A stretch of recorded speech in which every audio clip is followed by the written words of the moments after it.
for social media, armchair citizen scientists, and political pundits on both sides to fuel false narratives that have further undermined that public confidence in the response to the derailment. With each week passing, the confusion seemed to grow. Even after weeks of repeated air, soil, and water monitoring have shown levels of the implicated contaminants of magnitude well below the ATSDR and EPA levels of concern in the air and water, the initial delays in messaging and response has meant that the residents still do not trust these results enough to feel safe. And trust is essential in these situations. That has been made worse, I think, by a lot of the misinformation that we've seen. You can't address fear and mistrust by pointing residents to an EPA website filled with fact sheets and press releases. Risk communications needs to be done in a clear but compassionate, relatable manner right down there where it's happening. So why did it take weeks for the EPA administrator to drink the water he repeatedly told residents was safe? Why did it take almost a month to establish a response center and go door to door to East Palestine families concerned? As a result of early missteps, I believe that we need to keep moving forward here. This committee must get to the bottom of whether EPA has some of the authorities for some of the actions that it's taken on the removal and whether they are serving the best interests of our constituents. So how will EPA approving every shovelful of dirt that is moved benefit safety or expedite the process? These are the questions I'm going to have. How and why is EPA prohibiting contaminated soil and water from leaving the state of Ohio for into qualified destruction facilities? How's that going to improve outcomes? I'm concerned that at least one of the Ohio facilities EPA is now activating for this purpose has a history of Clean Air Act violations and may not be able to sufficiently destroy contaminated soils in a way that assures communities may not be further impacted by emissions resulting from incomplete incineration. So, the EPA has been slow to respond to some of our office's inquiries on the use of PFAS firefighting foams in combating the fire, nor explaining how residues from those foams may be responsible for some of the purported pollution that has made the rounds. The EPA could have also made abundantly clear that Norfolk Southern would be completely liable and that no expense would be spared in the cleanup efforts that's required by the law. Instead, it took weeks for the average American not well versed in the nuances of CERCLA, which is the act that covers this, to receive that assurance. Mr. Shaw from Norfolk Southern will be on our panel, and I look forward to hearing from you on what Norfolk Southern is doing to make things right. But as you know, and as you've stated in your statement, your company will pay for the harm that it has caused and is paying. It will pay for the initial cleanup and likely pay again when the lawsuits from the myriad harms caused begin to come in, though how much will be a matter for the courts. Culpability in this incident and the liabilities that will result are clearly defined in the statutes known as CERCLA, and the liabilities for Norfolk Southern under CERCLA are among the broadest and strictest in any federal law. Before Congress considers any changes to existing laws, we must better understand what has gone wrong with this response so far and what can be done better in the future, but also what went right. So, to the residents of East Palestine and surrounding communities, your Congress hears you. Every American deserves to feel safe in their home and confident that the water that they drink and that the air that they breathe is safe. When something like this happens, God forbid, they should also be able to trust the federal government will be quick, deliberate, transparent, and clear in their response, and that guilty parties will be held responsible. I believe the environmental laws on the book are up to the task. So what has gone wrong? What has gone right? That's what we're here to talk about today. Thank you. Thank you very much. Let me now recognize Senator Jeff Merkley. Jeff is the chairman of the Subcommittee on Chemical Safety, Waste Management, Environmental Justice, and Regulatory Oversight. And we'll recognize him for his statement. Jeff, you're recognized. Thank you very much, Chairman Carper and Ranking Member Capito, for today's hearing. As chair of the Chemical Safety Subcommittee, it's absolutely critical we examine the impacts to public health and well-being of the people of East Palestine following this disastrous derailment of a Norfolk Southern freight train that was carrying tons of toxic and hazardous materials and certainly the impact coming from the plumes of smoke that burned for over 2 days. This tragedy demands accountability because future derailments will happen unless we learn the lessons of this incident, there will undoubtedly be more derailments with devastating impacts on additional communities. For years, my office has been hearing from Oregonians who are terrified about the risks of trains rolling down the tracks in the middle of their towns full of toxic chemicals. They remember when a Union Pacific train derailed in Mosier, Oregon in June 2016, spilling some 42,000 gallons of crude oil in front of a school, a massive fire, damage to the water and sewer systems, and the debris made their way into the Columbia River. And they remember the billowing tower of toxic black smoke that could be seen for miles and miles up and down the Columbia Gorge in an area blanketed in toxic ash. At that time, Senator Wyden and I pushed for huge improvements in track maintenance, improvements in the brakes, improvements in the tank cars, improvements in the pre-positioning of supplies to respond to disasters, and improvements in communications. But the progress was very limited. Since 2015, there have been 100 derailments of trains carrying hazardous materials, 1 per month. In this coming year, there'll probably be another 12 at this pace. As of 2017, around 1 million tons of hazardous materials is transported by rail every day. And that was the last year the numbers were released, and I suspect they're even higher today because we have growing supplies of toxic chemicals, particularly related to the plastics industry. We know the danger posed by these chemicals. We know that when they're going down the rails, there's the possibility of a disaster, but there's so much that can be done to limit the odds of disasters happening, and that's our responsibility. We need to recognize that when a derailment occurs and toxic chemicals like vinyl chloride are leaked, people are aware that these chemicals cause lymphoma and leukemia and cancers. And so they're absolutely, legitimately, extremely concerned, and many residents of East Palestine are complaining about all sorts of health issues. So let's have this hearing today be an opportunity for us to examine not just the response, but how to prevent these derailments in the future, the type of investments that are required so that future communities are not terrorized by these derailments that are happening at a pace of once per month. Thank you very much, Mr. Chairman and Ranking Member Capito, for the opportunity to share those comments. Senator Markley, thank you so much. Now I'm going to recognize Senator Mullen, the subcommittee ranking member, for his statement. Senator Mullen, you may begin. Thank you, Mr. Chairman. I want to start off by thanking everyone, including our 5 panelists, and Senator Brown, Senator Vance, and Senator Casey, for attending this hearing. The people of East Palestine have shown perseverance and bravery during the time that's understandably they're very anxious and upset about.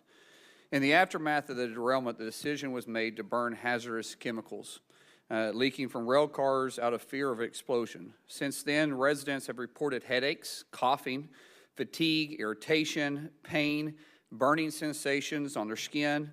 People of East Palestine now fear their health, despite the EPA claiming that everything's okay. The public's trust in the government is near record low. Only 20% say that they trust the government to do the right thing. After the last 3 years, there's no wonder that the residents are calling into question about the response and advice the government bureaucrats is giving. The mixed messaging from the administration in the days and weeks after the tragedy has only added the fuel to the fire. Actions have consequences. Both the Secretary of Transportation and the Administrator of the EPA delayed their visit to East Palestine, says that when they got there, hey, it wasn't our problem. It was the previous administration and their deregulation that caused this. It's time for everyone to take responsibility. In contrast, I applaud the timely on-ground response efforts from the local residents and the first responders. The people of Ohio have truly come together to help neighbors in the time of need. In Oklahoma, we call that the Oklahoma Standard. Moving forward, today's hearing allows us and allows witnesses to provide much-needed clarity and assurance to the public. We need to know how to prevent tragedies like this from happening again.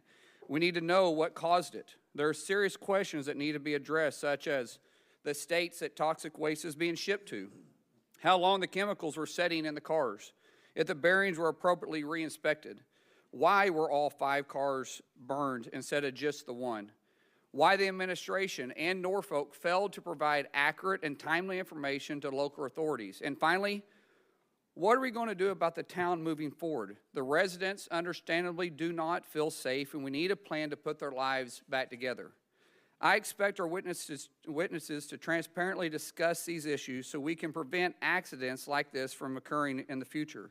Leaders take responsibilities. They don't point fingers and dodge responsibilities. The people of East Palestine need to see the administration and Norfolk take responsibility and show results. I yield back. Thanks very much for that comment. Before we turn to our colleagues who joined us for today, I want to just ask unanimous consent, if I could, to submit for the record a statement on behalf of our EPW colleague, Senator John Fetterman of Pennsylvania, who cannot be with us here today. For my colleagues, I'd just like to quote a couple of lines from Mr. Fetterman, Senator Fetterman's testimony, and here's what he says. He said, "I'm working with my colleagues across both state and party lines to fight for the forgotten people of Pennsylvania and Ohio, hold Norfolk Southern responsible for the damage that they've caused, and prevent similar disasters from happening in the future. I'd specifically like to thank my colleagues from Ohio, Senator Sherrod Brown and Senator J.D. Vance, for being great partners with Senator Bob Casey and myself throughout this process." Senator Fetterman later states in his testimony, and I quote, "My hope is that we answer this disaster caused by egregious negligence from Norfolk Southern with real policy solutions that will hold Norfolk Southern and other similar companies accountable while making American families safer in the future. I believe that the legislation introduced last week is a great step. And I look forward to getting some answers today and continue to work with my colleagues to get Pennsylvanians and Ohio's alike the resources that they need." And that's his statement. We thank him for it. We now turn to our colleagues who joined us here today. First, I want to recognize Senator Bob Casey. Senator Casey from Pennsylvania, you're welcome to proceed when you are ready. Please proceed. Thank you, Chairman Carper, Ranking Member Capito, and members of the committee for holding today's hearing. I'm grateful to provide some testimony. I'm also grateful that I'm running ahead of both of my colleagues, Senator Brown and Senator Vance, because of my chairmanship of the Aging Committee, which is we're starting a hearing rather soon, so I appreciate their indulgence. I do want to thank both Senator Brown, Senator Vance, and Senator Fetterman for working with us and others on this bill. Representative DeLuzio of Pennsylvania as well has worked on this in the House, I know, with others. And I wanted to start from the Pennsylvania side of this. Darlington Township, Pennsylvania, Beaver County, right on the Ohio border. As many of you know, the derailment occurred just literally feet away from the Pennsylvania border. And I know you'll hear today from Eric Brewer, who's the Director of Emergency Services and Chief of Hazardous Materials Response from Beaver County, and I'm grateful for his testimony. I'll just quote maybe three people. That's all I'll do in the interest of brevity. The first is Police Officer Dan Frederick about his experiences on the ground that night, and I'm quoting him. As a first responder, particularly as a police officer, we all know and understand the risks that come with our line of work. However, we usually know or have an idea of when something or someone can kill us. When I left my two boys and wife to respond to the quote, hot zone, I was expecting to be informed of exactly what was on the train and the potential health hazards. To say I was scared the night of the derailment is an understatement, unquote. I've also heard from residents about their fear of long-term health impacts and the safety of their families and communities moving forward. Jenny Santana of Darlington Township said, and I quote, "I want to know it's safe to stay here. All the people deserve honest answers, and nobody's getting them. If it were your children and your children's lives in question, how far away would be safe? Please hold them accountable and make them help us," unquote. Farmers in the region, I've heard, and I know my colleagues have heard the same, are concerned as well. They want help from the Department of Agriculture. They want certainty that their crops and their livestock are safe and free from contamination, and that the food supply and their livelihoods are safe. Farmer and Darlington Township Chair Mike Carrion said, quote, we along with countless other local agricultural producers have years invested in telling our stories and developing relationships with our customers. The stories of working in harmony with nature to produce a superior product. This story was ripped to pieces on the day of the derailment. It's now our responsibility to do damage control for Norfolk Southern's negligence while absorbing revenue loss of canceled orders. The economics of our industry is very emotionally driven. Emotions are now being driven by perception and lack of information. We need testing. We need factual information. We needed this yesterday, and we're still not seeing that response, unquote. So these residents are scared, particularly the potential exposure that could lead to health impacts for themselves and their families for years. And we do have a response, at least for the future. We have a lot of work to do in the near term, but the future has to be about passing the Railway Safety Act that Senator Brown, Senator Vance, Senator Fetterman, and I and others are leading. It's bipartisan. That never happens around here on big bills, or rarely, I should say. It'd be a good start by Norfolk Southern to tell us today, in addition to what more they're going to do for the people of Ohio and Pennsylvania, tell us today that they support the bill. That would help. If a major rail company said, we support these reforms and will help you pass this bill. So that's what I think the people of both states deserve. And Mr. Chairman, thank you for this time, and I'm grateful to be first in line. Thanks very much. Thank you very, very much, Senator Casey. Next, we're going to hear from Senator Sherrod Brown from Ohio. Mr. Chair, thank you, and Ranking Member Capito, thank you, and Senator Merkley and Senator Mullen, thank you all for your thoughtful reflections and comments. I want to recognize Ohioans this morning, Ann Vogel with the Ohio EPA, who has been on site many times, including, I believe, every time I've been there, and the residents of East Palestine who made the trip, mothers who talked about what this means to their family. They represent Ohioans in this tight-knit town in Columbiana County, which once made 80% of the ceramics in this country, tableware. They produced 80% for the whole country in this community. They've seen their jobs move overseas where companies pay workers less. That's been the story of far too many places in our states. It's the kind of community that's so often forgotten or exploited by corporate America. Now these Ohioans are worried about whether their water is safe to drink, the air is safe to breathe, whether their kids will get sick, whether their crops are contaminated, whether they'll still be able to do business and attract investment to the community. Like Senator Vance, in my visits to East Palestine, I've talked with residents, Mayor Conway, Fire Chief Drabick, business owners, parents. I've heard their fears for what this means for their town and fears for the future. All because a big corporation, Norfolk Southern, chose to invest much of its massive profits in making its executives and shareholders wealthy at the expense of Ohio communities along its rail tracks. East Palestine, Steubenville, Sandusky, and just a week ago, Springfield. The company followed the Wall Street business model. Boost profits by cutting costs at all costs. The consequences for places like East Palestine be damned. In 10 years, Norfolk Southern eliminated 38% of its workforce. Think of that. In a decade, they cut more than a third of their jobs. We've seen what the company did with their massive profits. Norfolk Southern spent $3.4 billion on stock buybacks last year, and we're planning to do even more this year. That's money that could have gone to hiring inspectors, to putting more hot box detectors along its rail lines, to having more workers available to repair cars and repair tracks. Norfolk Southern's profits have gone up and up and up, and look what happened.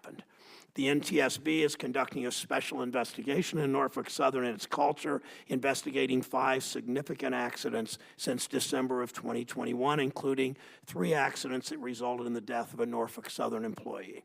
If Norfolk Southern had paid a little more attention to safety and a little less attention to its profits, it cared a little more about the Ohioans along its tracks and a little less about its executives and shareholders, these accidents would not have been as bad or maybe not happened at all. Just this week in Cleveland, a Norfolk Southern conductor and BLT union member was killed on the job. Lewis Schuster was the proud father of a 16-year-old son. It's Norfolk Southern's responsibility to keep its workers safe on the job, but this company has failed to do its job over and over and over. When I talk with Ohioans about what they want to see from this company in response to the disaster in East Palestine, I hear two things. First, Norfolk Southern must pay the money for every cent of the cleanup, as you've all said. Every water test, every hotel room, every bottle of water, every hospital bill. If an Ohioan comes down sick, Ohioan is sick because of the contaminants next week, next year, for the next several years. We know this company can afford it. My colleague, Senator Vance, and I, and our Ohio delegation, members of both parties, have come together to make these demands of Norfolk Southern. Today, Ohioans expect to hear a firm commitment from this company's CEO that it will pay whatever it costs for as long as it takes to make this community whole. Second, Ohioans want assurances, as I think you all do, that this will not happen again. They have every right to be scared. On Saturday evening, just a month after the company's disaster in East Palestine, another Norfolk Southern train derailed in Springfield, Ohio.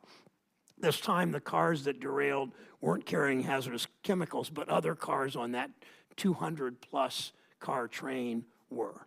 The only thing that saved Ohioans from another disaster was luck, but we need more than that. It's why Senator Vance and I have come together to introduce our bipartisan Railway Safety Act to make trains safer as they go through community after community. It shouldn't take a train derailment for elected officials to put partisanship aside and work together for the people whom we serve, not corporations like Norfolk Southern. Lobbyists for the rail companies have spent years fighting every effort to strengthen rules to make our trains and our rail lines safer. Now Ohioans are paying the price. If this company is serious in its commitment to preventing more East Palestines in Ohio and across the country, I hope today that Mr. Shaw, as Senator Casey said so emphatically, I hope today Mr. Shaw will endorse our common sense bipartisan plan. Senator Vance and I come from different parties, different philosophies, but on this we've come together for the people of our state, and I appreciate his work on this. The response to this crisis has been far too partisan, as Senator Mullen said. Today is an opportunity to change that. Senator Vance and I are listening to the same Ohioans in this community. We both made numerous trips there, people who feel like they have no way to stand up to a company like Norfolk Southern and are worried about what will happen when the cameras pack up and leave that Columbiana County community. These communities have been abandoned too many times before. My job, our job, is to hear their voice and to demand corporate accountability to bring this town back to the vibrant community we know that it can be again. Thank you, Mr. Chair.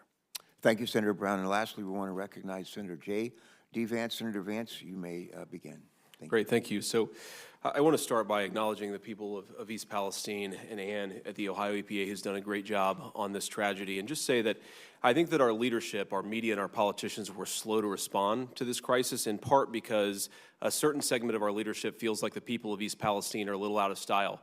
They have the wrong politics, they're a little too rural, maybe a little too white. And I want to thank Senator Capito and Senator Carper, the chairman and ranking member, and all of you for paying attention to this, for caring about this issue, and for showing leadership on it. I think the most important message to the people of East Palestine is that we will not forget about them in the months and years to come, and I think this committee hearing reinforces that message. So it's very personally meaningful for me to be here. I want to also talk about something that hasn't gotten enough attention, but I think is an important part of what's going on the ground right now in East Palestine, which is the cleanup of the toxic chemicals that are in the ground, and they're still in the ground. Now, 2 weeks ago, I would have told you, and I said very publicly, that I was frustrated with Norfolk Southern from Alan Shaw on down for the refusal to dig up the railroad tracks and dig out the toxic chemicals, which is their responsibility to do. I am happy to report that it appears that Norfolk Southern has finally started to do the cleanup in earnest, but now the EPA is making it harder to get the materials out of Ohio in the first place into properly licensed facilities. Right now, as we speak, there are piles of dirt accumulating in East Palestine, piles of dirt filled with toxic chemicals that haven't been moved out of the state in a week. What happens if it rains? What happens if the very toxic dirt that we just dug out of the ground begins to seep back into the ground, causing problems for the air and water for the residents of East Palestine? We need leadership. We need the EPA to get on the ground and aggressively get this stuff out of East Palestine into properly licensed facilities. It's maybe the most important and most pressing thing that's confronting the community of East Palestine today. And again, I thank Ann for her leadership on that particular issue. After the cleanup, we're focused on the cleanup now, justifiably so, but after the cleanup, we need to turn to how to prevent this from happening, or at least how to make it less likely. I'm a realist. I recognize that you're always going to have accidents, but I think that we can make them less likely, and I think importantly, we can give our first responders proper notice when they're responding to these derailments when they happen. It is ridiculous that firefighters and local officials don't know that hazardous chemicals are in their community, coming through their community. In East Palestine, you had a community of largely volunteer firefighters responding to a terrible crisis, toxic burning chemicals without knowing what was on them. It's one of the things that the legislation that Senator Brown, Senator Casey, and Senator Fetterman and I have worked on together, and I thank them for their work on that issue. I want to talk I want to leave the committee with just a couple of additional thoughts here. I'm a Republican. I'm a pretty conservative Republican, and I worry that there has been a movement in my party and in my movement in response to the legislation that I proposed that would not hold Norfolk Southern or the rail industry accountable. I want to be explicit about that. Now, I'm not talking about returning, and this bill is not returning to the days of rate setting. The 1980s level airline and rail deregulation, I think in a lot of ways was good for consumers and good for the industry, but that doesn't mean we cannot have reasonable public safety enhancements in response to what happened in East Palestine. Now, I've talked to a number of my Republican colleagues. Body has dealt in complete good faith, whether they like the bill or have some concerns about it, and these comments are not directed at them. Who they are directed at is a particular slice of people who seem to think that any public safety enhancements for the rail industry is somehow a violation of the free market. Well, if you look at this industry and what's happened in the last 30 years, that argument is a farce. This is an industry that enjoys special subsidies that almost no industry enjoys. This is an industry that enjoys special legal carve-outs that almost no industry enjoys. This is an industry that just 3 months ago had the federal government come in and save them from a labor dispute. It was effectively a bailout, and now they're claiming before the Senate and the House that our reasonable regulation, our reasonable legislation is somehow a violation of the free market. Well, pot, meet the kettle, because that doesn't make an ounce of sense. You cannot claim special government privileges. You cannot ask the government to bail you out and then resist basic public safety. Now, let me just say this. You've heard a lot of talk from my fellow Republicans, and I think that talk is very justified, that we are the party of working people in this country. There's been a big political realignment in this country over the last 30 years, a political realignment that, frankly, I benefited from. We are the party of firefighters, of police officers, of the people who go to work, pay their taxes, fight our country's wars, and keep our communities safe. We are proud of that, and we should be proud of that on the Republican Party, but now we are faced with a choice. With this legislation and how we respond to this crisis, do we do the bidding of a massive industry that is in bed with big government, or do we do the bidding of the people who elected us to the Senate and to the Congress in the first place? I believe that we are the party of working people, but it's time to be the party of working people. We have a choice. Are we for big business and big government, or are we for the people of East Palestine? It's a time for choosing. Let's make the right one. Thank you very, very much, Senator Vance. Thank you, Senator Brown. My colleagues on this committee have heard me say more than a few times, bipartisan solutions are lasting solutions. And I'm encouraged that there's a bipartisan spirit that's afoot here, and I would urge you to continue to grow that, and we'll try to kindle support for it as well. With that having been said, we're going to recognize our next panel of witnesses. And I want to call the second panel of witnesses to come forward. And our first witness will be Mr. Shaw.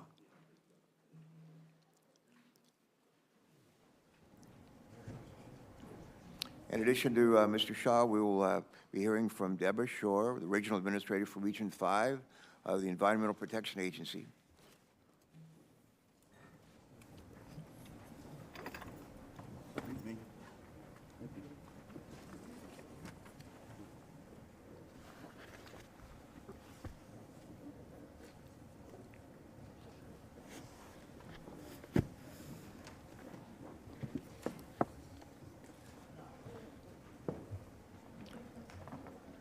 Well, good morning, one and all. I think I've had a chance to welcome you individually and personally, and we appreciate very much not only your presence here, but your willingness to share your thoughts and ideas with us as we try to make right a terrible wrong.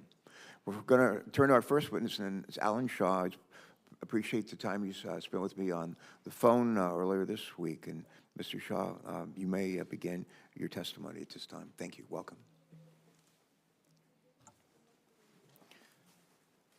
Good morning, Chairman Carper, Ranking Member Capito, and distinguished members of the committee.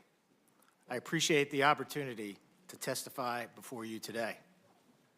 My name is Alan Shaw, and I've been President and CEO of Norfolk Southern since May of 2022.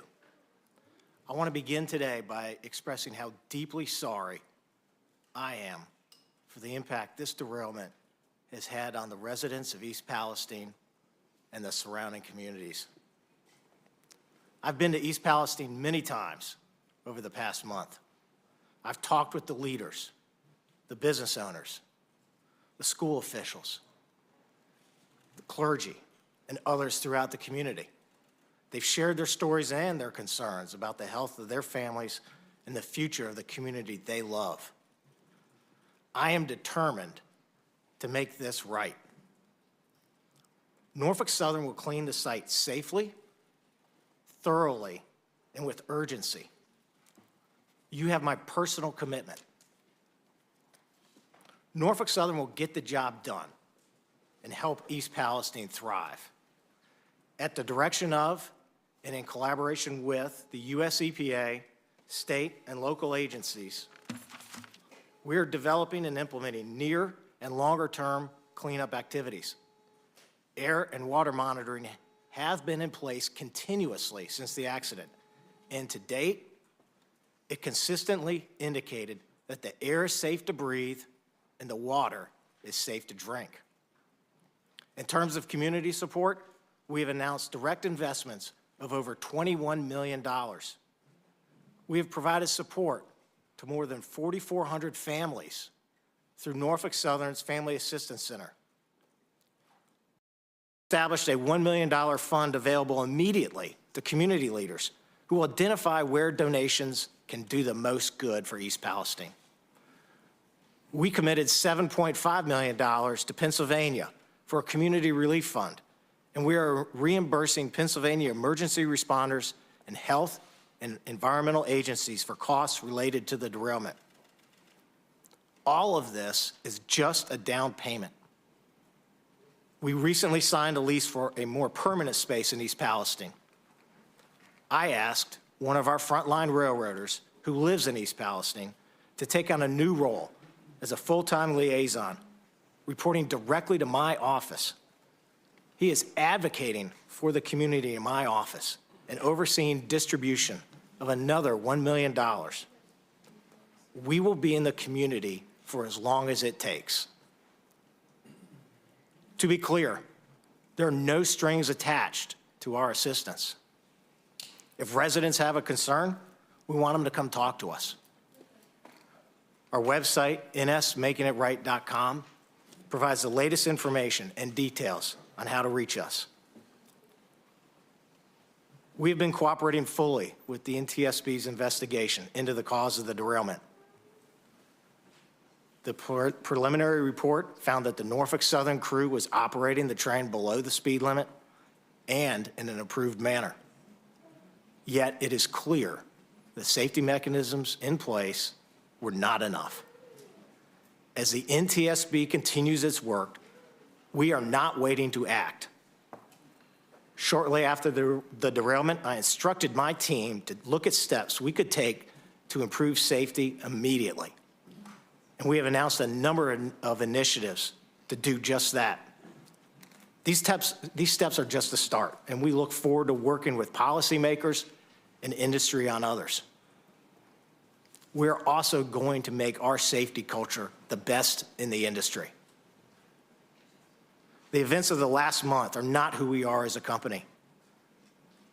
When I began my tenure as CEO 10 months ago, I spent hours in crew rooms all over our 22-state network. thanking our frontline railroaders and asking them for their advice. They are proud of the important work they do for the U.S. economy and take safety seriously. I'm going to make sure they've got the right training, the right processes, the right equipment, and the right technology. You have my commitment on that.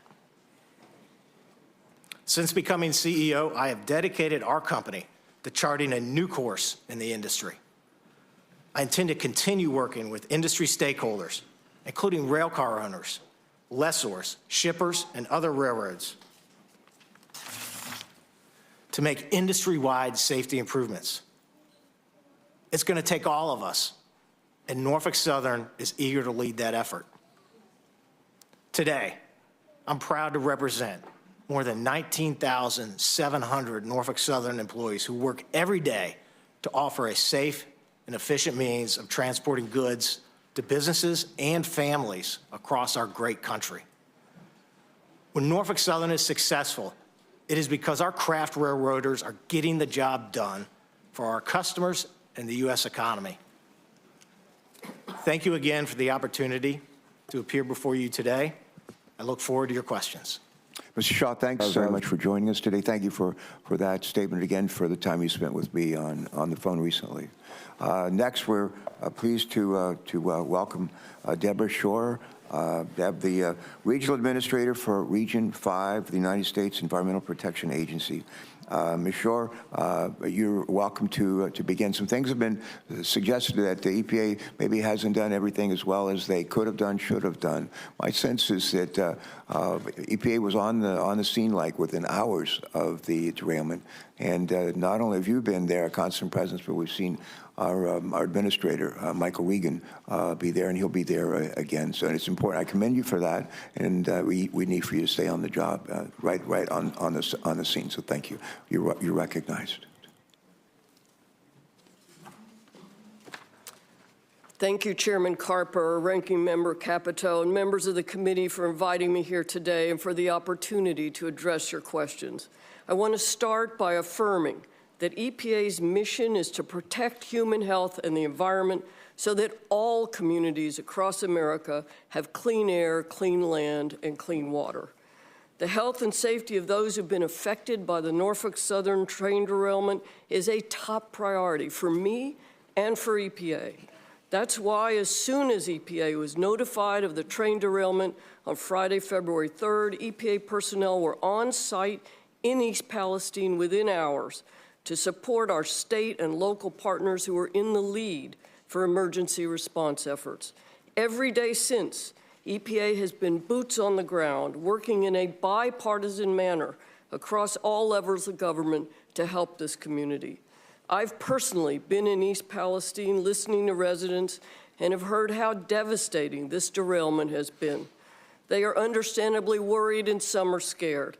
And every time a train whistle blows, they're reminded of the trauma inflicted upon them by Norfolk Southern. That's why we've used one of EPA's most powerful enforcement tools to hold Norfolk Southern accountable and to require the company to clean up the mess it made. I want to be abundantly clear. The residents of the greater East Palestine community are not alone. EPA is with them and will continue to be with them for as long as it takes. Since the derailment, EPA has been leading robust air quality testing using state-of-the-art technology in and around East Palestine. We're currently conducting 24/7 air monitoring at 21 stations throughout the community. And I'm pleased to report that since the fire was extinguished on February 8th, EPA monitors have not detected any volatile organic compounds above levels of health concerns. While EPA is encouraged by the data, we also recognize that the people of East Palestine still question the health and safety of their community and their loved ones.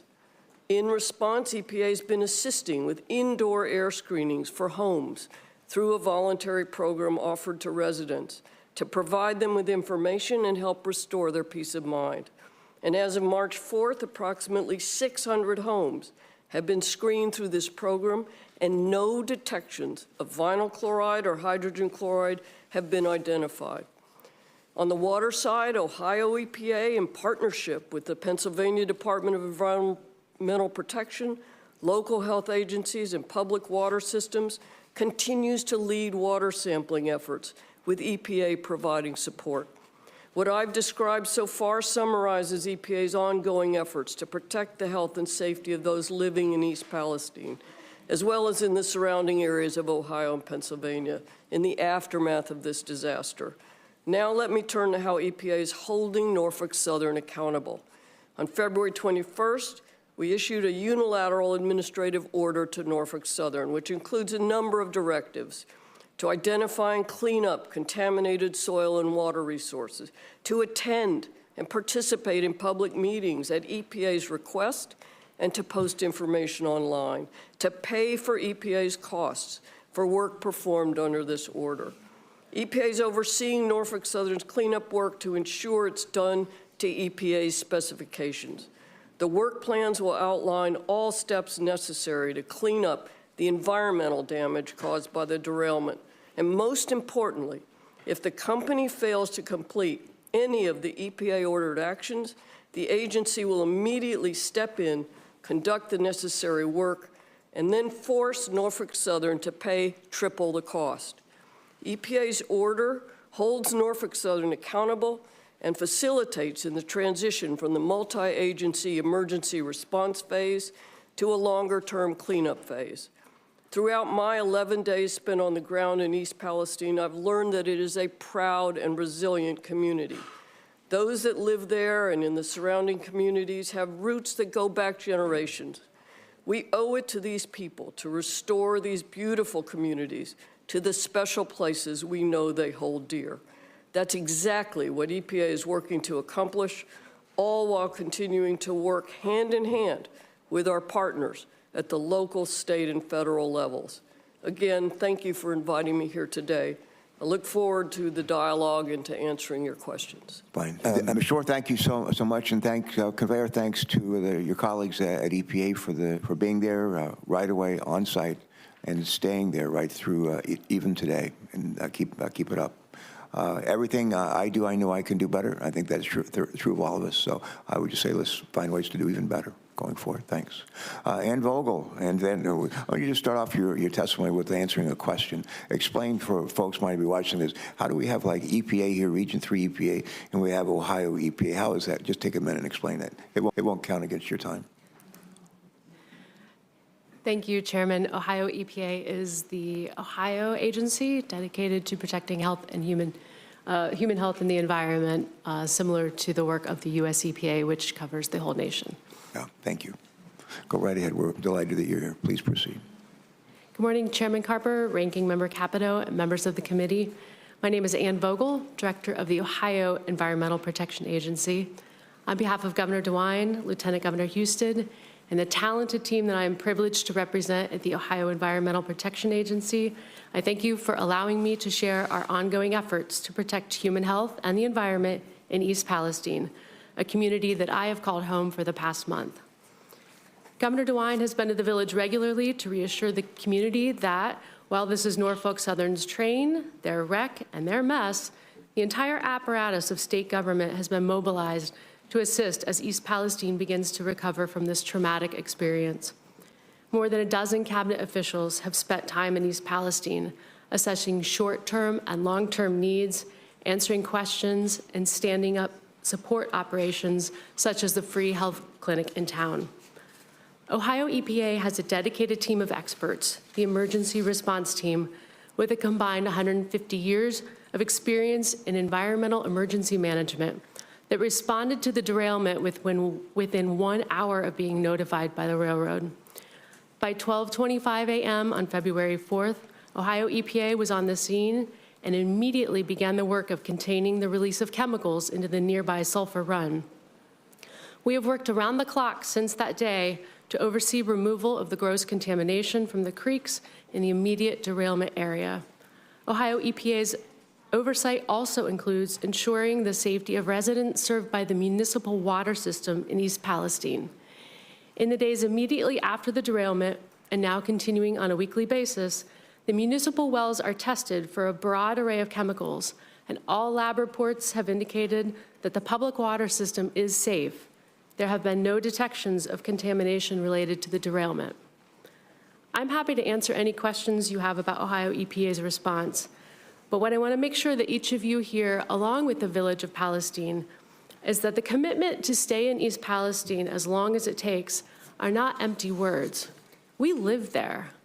The work of Ohio EPA to restore the environment in East Palestine is just beginning. The emergency phase will continue as long as obvious, known contamination remains. For example, we have a large presence on the ground right now as contaminated soil under the tracks is excavated. The investigation phase is also underway. Our oversight of Norfolk Southern's work plans, along with our federal partners, for things like soil testing, for track removal and replacement, for water sampling, will make sure that Norfolk Southern is taking all the right steps to remediate and protect East Palestine from potential long-term hazards. We have installed monitoring wells at the site of the derailment to test for potential contamination to groundwater now and in the future. We have installed sentinel wells for long-term sampling of groundwater.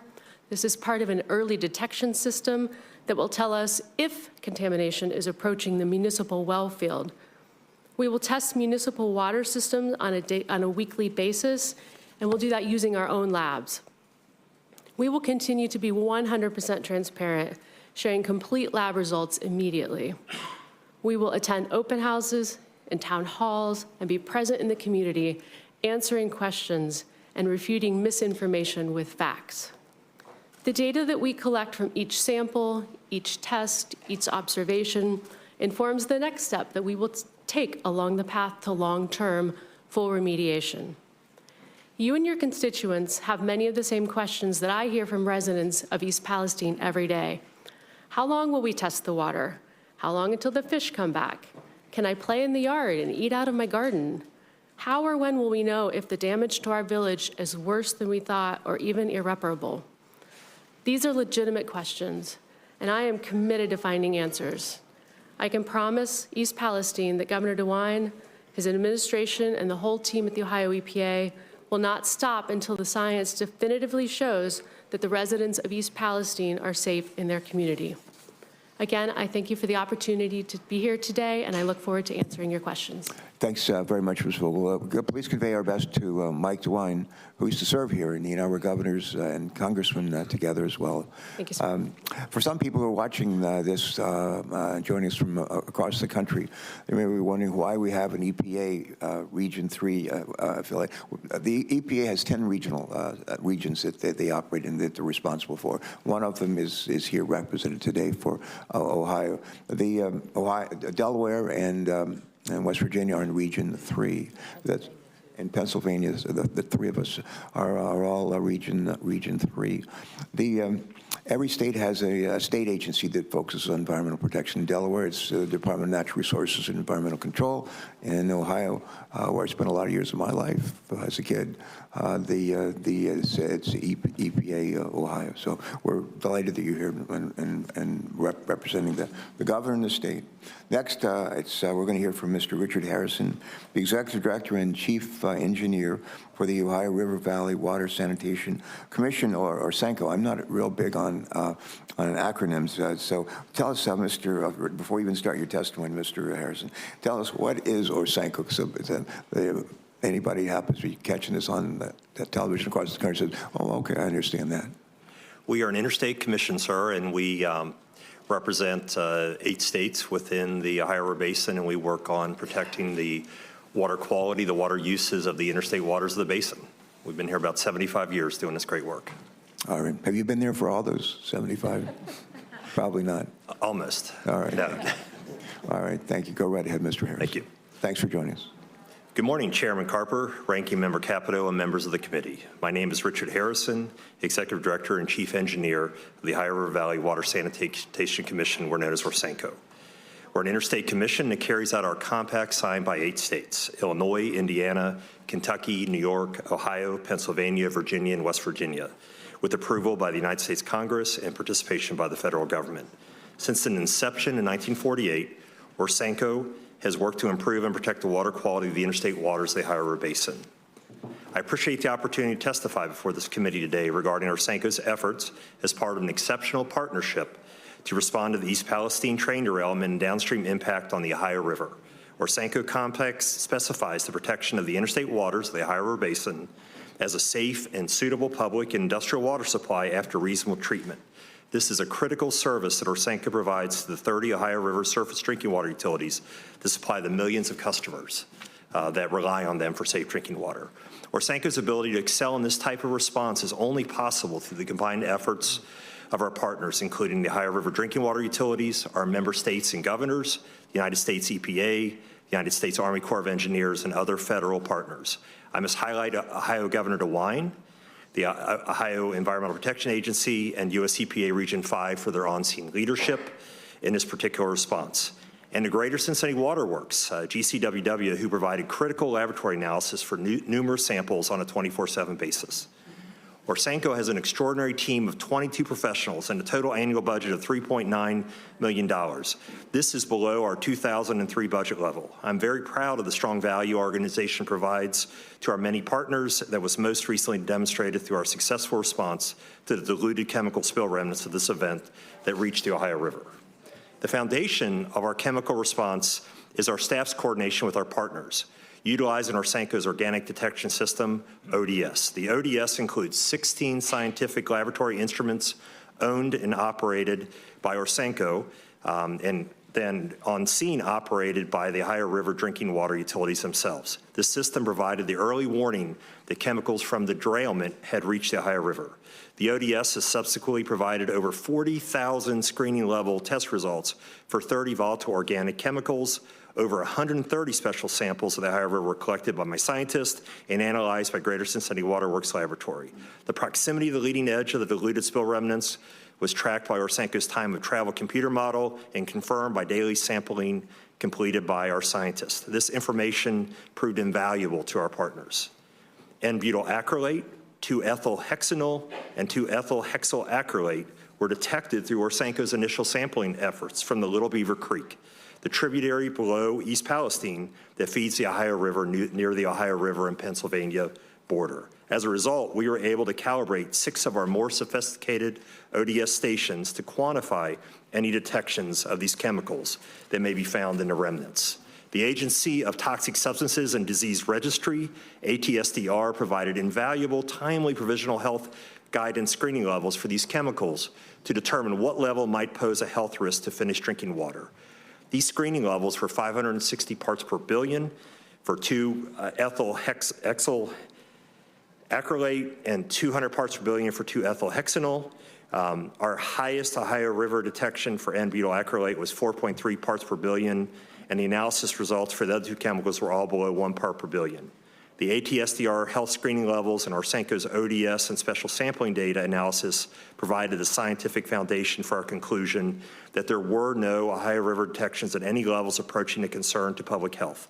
This information was tabulated, posted on Orsanco's website, and communicated to the public. Orsanco's ability to provide this high level of chemical spill response is dependent upon our ability to secure sustainable funding through the fiscal 2024 federal appropriations process. This includes the organics detection system. If the recent accident has taught us anything, it is that we depend on this system and our capable staff and partners to respond to threats to our drinking water supply. The current ODS equipment was last funded by Congress in 2009 and needs replacement at an approximate cost of $4.7 million. In short, Orsanco provided the level of service that our customers have depended on, and without this federal investment, this will be a challenge in the future. Let me thank the committee once again for the opportunity to testify today. Thank you. Mr. Harrison, our thanks to you and everyone at Orsanco for your testimony today, for being with us, and stay on it, please. Eric Brewer. Eric, welcome. I understand you serve as the Director and Chief of Hazardous Materials Response for Beaver County Department of Emergency Services, not that far from East Palestine. And Senator Capito's already mentioned just gave a shout out to the first responders who've turned out, and as a former governor who's spent a lot of time with the disasters of our own in the state of Delaware. We know how important the work of the first responders are. We're grateful for their service and sacrifice. So thank you. Please convey our gratitude. And with that, you're recognized to make your statement. Thanks. Thank you. Thank you for the opportunity to speak before you in reference to the emergency in East Palestine that's directly affecting the residents of Beaver County, Pennsylvania. This derailment occurred just under 1,000 feet from the Pennsylvania-Ohio line. I'm Eric Brewer, Director of Emergency Services for Beaver County. I'm the appointed Emergency Management Coordinator, as well as the Chief of the Hazardous Materials Response Team. I've been with the department for 28 years. I'm speaking as a member of the community, as well as a first responder who was on scene the night of the derailment. My family's been in Beaver County for over 100 years. I was born, raised, and continue to reside there. I'm part of the community. I'm not an expert on air quality, water quality, or rail cars. Beaver County is located in southwest Pennsylvania, approximately 20 miles northwest of the city of Pittsburgh. On Friday, February 3rd, at about 9:15 p.m., I was contacted by the Emergency Management Director of Columbiana County, Ohio. She was en route to a train derailment near the county line and requested mutual aid from the Beaver County Hazmat team. 18 fire departments from Beaver County also responded to assist. We arrived at the command post about 10:15, which was set up at the Leak Oil gas station. On arrival, there was active fire among several rail cars. Our mission was to obtain the train consist and start to research the contents of the tank cars. Norfolk Southern Hazmat personnel and contractors arrived on scene shortly after 11 p.m.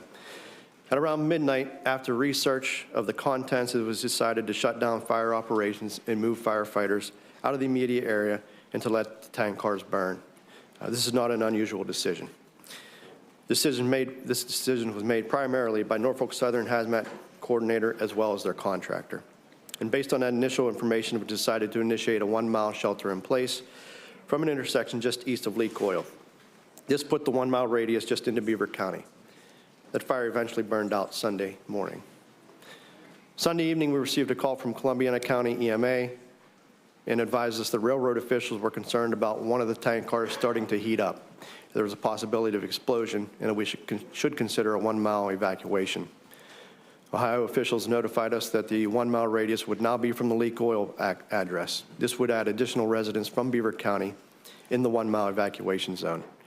Darlington Township officials went door to door, as well as using a mass notification system to advise the residents of the 1-mile recommended evacuation. It was stressed that this was a recommendation, as we cannot force residents from their homes. Social media posts began to circulate stating that arrests would be made if people refused to leave during the evacuation. Let me be clear, this was not the case in Pennsylvania, as this was not a mandatory evacuation. Monday morning, we assembled at the Emergency Operations Center in East Palestine. We learned that Norfolk Southern wanted to do a controlled detonation of the tank car in question.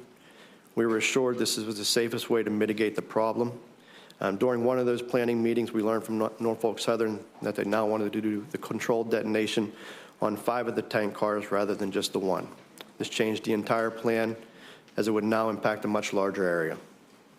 I think this confusion was probably a result of the lack of communication from Norfolk Southern and the fact that they weren't present during these planning meetings. The governors of Ohio and Pennsylvania made it clear to Norfolk Southern that they needed to communicate better. After more planning, the controlled detonation eventually occurred around 4:40 p.m. Most of the area concerned in Beaver County is rural and uses well water. There's no municipal water system in that area. Since the Monday of the controlled detonations, we fielded thousands of calls from concerned citizens wanting to know if they can drink the water, feed their livestock, and if the air is good. I continue to get asked about how prepared areas are for a train derailment. Emergency management consists of several phases, and one of those is preparedness. The goal of preparedness is to lessen the impact of a disaster, not prevent it. As Senator Vance said, there will continue to be disasters. However, we can lessen the impact through preparedness. Although it should not take an emergency such as this, I hope this is an impetus for better support of emergency management programs. Most emergency management programs across the country have outdated laws, are underfunded, and understaffed. In closing, this was a train wreck. There was not a script for this. There wasn't a binder for me labeled train wreck. Everyone needs to know we did the best we could with the information we had. And in the end, there were no responders were killed or injured during response. My message has been consistent. I want the residents and first responders of Beaver County to be treated the same as those in East Palestine. The cost of this emergency should not be a burden to the taxpayers of Beaver County nor any of the local municipalities. Thank you. Mr. Brewer, thank you, and thanks again to you and really the good people who throughout this country are willing to get up in the middle of the night and risk their lives for the rest of us. Thank you very much. I'm going to ask some questions now. I'll turn it to Senator Capito for her questions, and we'll hear from some of our other colleagues. I don't ask a lot of yes or no questions, Mr. Shaw. I'm going to ask a few today, and I just ask you to answer them. We'll keep it short and just answer yes or no if you can. When I think about the train derailment and chemical disaster that continues to impact the people of East Palestine and surrounding communities, I can't help but think, what if this happened in my neighborhood to my own family? We have fairly heavy train travel, freight train travel throughout northern Delaware, and our communities are used to seeing those trains move throughout our state. What if they were burning toxic trains outside of our window in our community, damaging our air, our water, and possibly making my family and our neighbors sick? What if this disaster lowered the value of our home, our business, and I worked my whole life to build, and I'd be honest, I'd be furious, and I think most of us would be, and we'd want to make sure that Norfolk Southern took action to make our families and our communities whole. My first question is to you, are just simple yes or no questions. I got 3 of them, and I think the Americans, if they were here, if they get them all in this room, a lot of them would ask the same questions if this happened in their towns. Yes or no, will you commit that Norfolk Southern will be there for as long as it takes to make East Palestine, Ohio, Darlington Township in Pennsylvania, and the surrounding communities whole from this disaster? Yes or no? Senator, thank you for that question. I understand that concern. That's the same concern that is shared with me by the residents of East Palestine and Darlington Township. I'm terribly sorry for the impact this derailment has had on the folks of that community. And yes, it's my personal commitment and Norfolk Southern's commitment that we're going to be there for as long as it takes to help East Palestine thrive and recover. That's my personal commitment. I take that as a yes. Thank you. That's the answer I was looking for. Next question. Will you commit that Norfolk Southern will compensate the people in these communities for possible long-term medical costs and economic damages resulting from this disaster? Yes or no, please. Senator, we're committed to doing what's right for the folks of East Palestine and the community. That's been my personal commitment since the day after this happened. I pulled my team together, and I told my team, we are going to do more than less with the environmental cleanup, and we're going to do more than less with the citizens of East Palestine. And my third question is, yes or no, will you commit to paying for long-term medical testing for people in the impacted communities to ensure that anyone with known or suspected exposure to dangerous chemicals due to this disaster is monitored for adverse health effects? Yes or no? Senator, I'm committed to doing what's right. You know, we're going to be there today, tomorrow, a year from now, 5 years from now, 10 years from now. I've told the community that. I've been there in person. I've looked into their eyes. I've heard their concerns. I've been in their family rooms. I'm committed to that community, and so is Norfolk Southern. All right, thank you for that. My second question would be for Administrator Shore. I commend EPA. I want to commend its employees and leadership for being in East Palestine, and at least for the rank and file to be there within hours of the accident, and for the hard work that you and others have been doing every day since then to get the contamination cleaned up. I also commend the EPA for continuing to listen and respond to the community's concerns, including adapting the monitoring and sampling to ensure that any adverse environmental impacts and possible significant health effects from this disaster are known and addressed. Minister Regan's level of personal involvement here is, I believe, unprecedented in anything that I've seen in my experience. My question.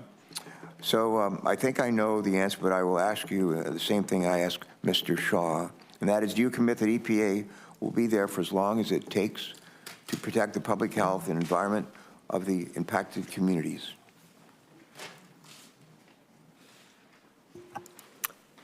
Thank you, Senator Carper. Yes, EPA is committed to continue to work with our partners in the community and make sure they have the support that they need and deserve.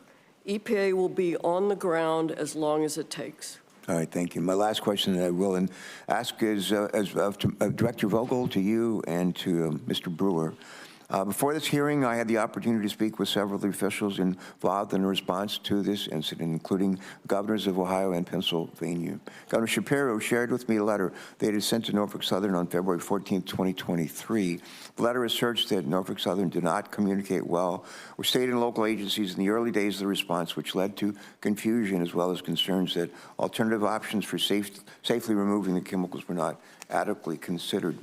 In your experience, did you receive the information that you needed for Norfolk Southern to adequately make decisions relating to protecting public health and safety?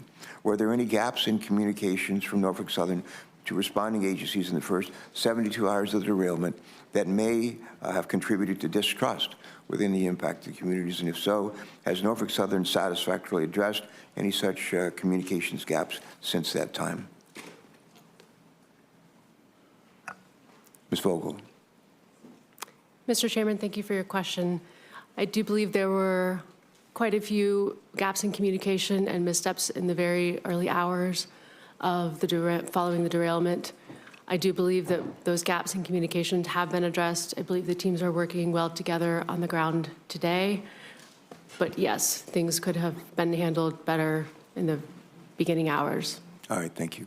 Mr. Brewer, same question. Were there any gaps in communications from Norfolk Southern to responding agencies in the first 72 hours or so of the derailment that may have contributed to distress within the impacted communities? And if so, has Norfolk Southern satisfactorily addressed such communications gaps since that time? Thank you. The boots on the ground crews were great to work with. It seems as bosses or management gets there, that's where the communication failures start. And that's probably why we're here today. The decision to go from the 1 tank car to the 5 was jaw-dropping. And that impact, just because of the impact it had. Since then, they did seem to get better, though. All right, thank you. Senator Capito, you're recognized for your questions. Thank you, panel. Yes, ma'am. Thank you. Thank you all for being here, and thank you for your testimony. It's my understanding, this is sort of a table-setting question here, that no one, not the EPA, not the state, not Norfolk Southern, has been making these cleanup decisions in a vacuum, that instead a unified command group of these entities and experts have all had input into these major decisions. So for everybody who's here, could I have a show of hands or whose organization is represented in this unified command group? Do you have a comment? We used to be, Used. up until like last week or so. Okay. EMA is involved, but it's Colombian. Okay, thank you. And then is that a fair assessment that I made forward, that these decisions are not made individually, they're made by the unified command? Just, you can shake your heads, yes, if you don't, if you disagree, you can shake. All right, thank you. So I mentioned in my opening statement, I want to go right to the EPA, to Director Shore, and thank you for being on the ground early. I commended you in my opening statement in your organization. I understand that, and this may be something we get into a little bit later. You got Region 5, Region 3, so you within 1,000, what was it, 1,000 feet of Pennsylvania. I'm concerned now about something Senator Vance talked about, and this is the hazardous waste disposal that we're seeing right now. Apparently, there are piles and piles of this sitting there right now. And not moving. And I understand that facilities in Michigan and Texas that received waste from East Palestine are some of the most qualified in the entire country. The U.S. Ecology Facility in Michigan, for instance, had already accepted 360 tons of soil and 3,000 gallons of liquid in full compliance with their permits. The EPA has stopped. They have failed to give us an answer on what legal authority you used to stop those trucks at the gates of the facility that had already been accepting large volumes of waste. You said in your statement that this is great news because it means the cleanup can continue at a rapid pace. If it's still sitting there, I would say that's a contrarian kind of, that's in opposition to what we're seeing. So all shipments of contaminated soils have been suspended on site to test for dioxins, something that should have possibly been done weeks ago, but there was an insistence, I think, that the dioxin concerns were not as severe as what now you're going back and testing. So let me be clear, this is just, it goes to this whole mixed messages of what's going on here. So help me understand why you have delaying this cleanup efforts, why the piles are still piling up, because anytime you get there, it disturbs not just the chemicals, but it brings the odor, and then here comes the lack of trust right back down onto the community. And so could you help me with this? Is it true that most of the remaining contaminated soil is still sitting there in East Palestine, and when are you going to get it out of there, and where are you going to take it? Or I know you're not doing it, Norfolk Southern's doing it. Go ahead. Yeah. Senator Capito, thank you for that. First, I want to thank you for acknowledging the heroic efforts of all the emergency responders who were on the scene within hours, including EPA on-scene coordinators from both Region 3 and Region 5. And I have them at the front of mine every day, and thanks for acknowledging their efforts. Let me report that waste is moving off-site, even as recently as yesterday and today. Where is it going? Where is it going from the site? To a number of facilities that are EPA approved, that have the capacity to receive the waste, that have contracts with Norfolk Southern, and that have gone through our due diligence and a compliance review, which is necessary once federal EPA issued the order and assumed authority for the cleanup work from Ohio EPA. And we did pause to conduct that necessary due diligence and compliance review, because then all the facilities fell under the CERCLA regulations. Norfolk Southern engages facilities wherever they may be to accept solid and liquid waste. It's EPA's responsibility to ensure that the safeguards are in place for that waste in the loading, transport, and unloading, to make sure that they're compliant with our regulations, and to make sure that they have the capacity to take the waste. I can share some good news with you that the results from the dioxin testing that Indiana requested came in yesterday, and they're very low levels. So we expect waste to be moving perhaps as soon as today, to other facilities. No option is off the table. Okay, so I'd like to see a list of the facilities, and I'd also like to ask, just quickly, if I can have just another minute, why did you wait a month before you started to order the dioxin testing when the community was asking for this? Was that a decision that you made early on, that it wasn't critical, or how was this decision made? Senator Capito, our air monitoring was searching for primary indicators, such as phosgene and hydrogen chloride, immediately during and after the burn. We detected very low levels, which very quickly went even down to non-detect. Without those primary indicators, it was a very low probability that dioxins would have been created. They are secondary byproducts of the burning of vinyl chloride. But we were listening to the community, and they expressed significant concerns about dioxins. Norfolk Southern has submitted a soil sampling plan It's undergone review by the Unified Command, and our folks will be out sampling soils for dioxins. There's a meeting with agriculture representatives this afternoon. Yeah, well, thank you. The air issue is obviously 30 days late is a little bit well past the time when the intensity might have been felt more. But thank you for your answers. Thank you. Thanks for those questions. And I'm now going to take a couple of minutes and ask a few questions that were submitted by Senator Fetterman, who can't join us today. But the first question would be with regards to railway safety, the bill that's been introduced by several of our colleagues who've spoken there earlier. And my first question is to Mr. Shaw. In light of the derailment in East Palestine and the subsequent derailment and train crash that both happened in the last week, the National Transportation Safety Board and the Federal Railroad Administration have both announced that they will be conducting investigations into the safety of your company. The U.S. Department of Transportation has called on Norfolk Southern to act urgently to improve your focus on safety. And additionally, I, along with Senators Brown, Casey, and Vance, have introduced a bill that would impose common sense measures to improve rail safety. And Senator Fetterman's question is this: will you commit to supporting the Bipartisan Railway Safety Act and help restore the public's trust in your company? Go ahead.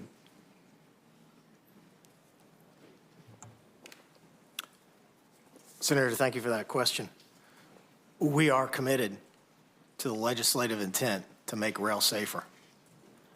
Norfolk Southern runs a safe railroad. And it's my commitment to improve that safety and make our safety culture the best in the industry.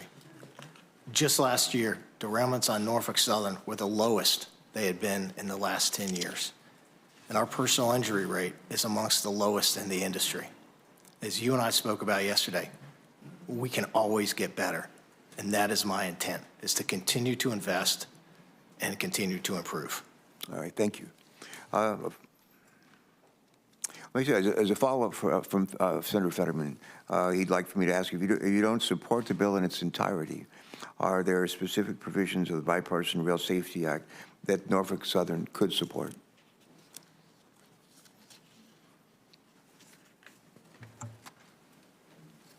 Yes, Senator, there are a number of provisions that we would absolutely support.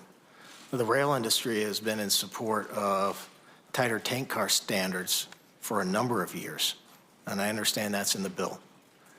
We support more training and more funding for first responders. We support enhanced wayside detector technology. And in fact, Norfolk Southern is leading the industry in a number of ways. You saw just this week a 6-point safety plan that included a number of issues in which we're implementing immediately to improve safety, including installing more wayside detectors. The first one was installed yesterday outside of East Palestine. All right, thank you. Another question for you, Mr. Shaw. One more question from Senator Fetterman. His staff has heard from local officials in Darlington Township that Norfolk Southern began giving inconvenience, that's in a quote, inconvenience stipends to individuals with an East Palestine zip code.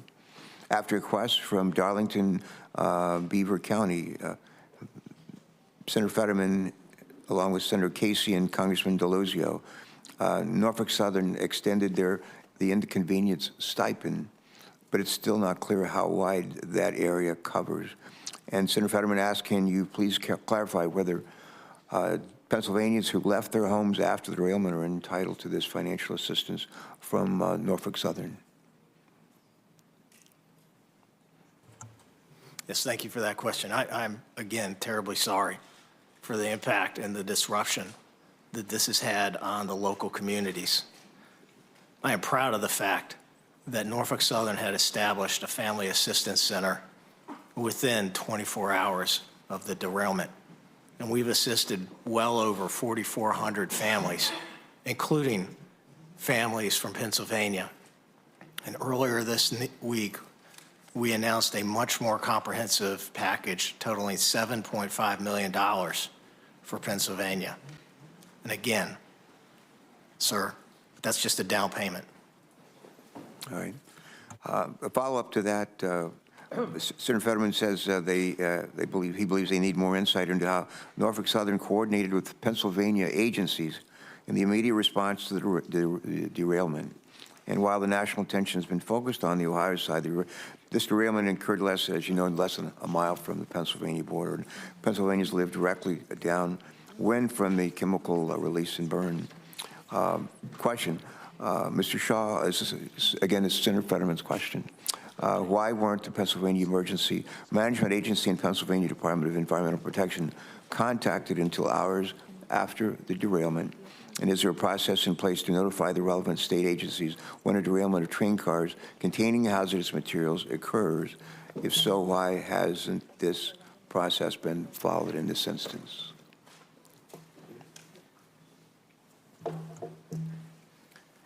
Senator, the process that's established is part of the Department of Homeland Security presidential directive that was established in 2003. My understanding is Norfolk Southern immediately contacted the National Response Center, which then contacted applicable federal, state, and local authorities. All right. Now we're going to turn to Senator Mullen for his questions. Thank you, for those Chairman. responses. Thank you so much for being here. And I'm going to add to Senator Capito's question to Ms. Shaw, to Ms. Shore. I'm going to ask Mr. Shaw, would you speak to the fact that the waste is being disposed at a facility 17 miles from East Palestine? I'm sorry, Senator. Could you repeat the question? Well, we've got reports that East Liverpool in Ohio is receiving this waste from East Palestine that has been disposed of. Is that accurate? Senator, standing here today, I don't know if that's accurate as of this time. So do you know where the waste is going to then? It is, we're in the process of working with the EPA on a number of facilities. So we haven't identified where it's moving to yet. Senator, we're in the process of working with the EPA on a number of facilities that. I understand that.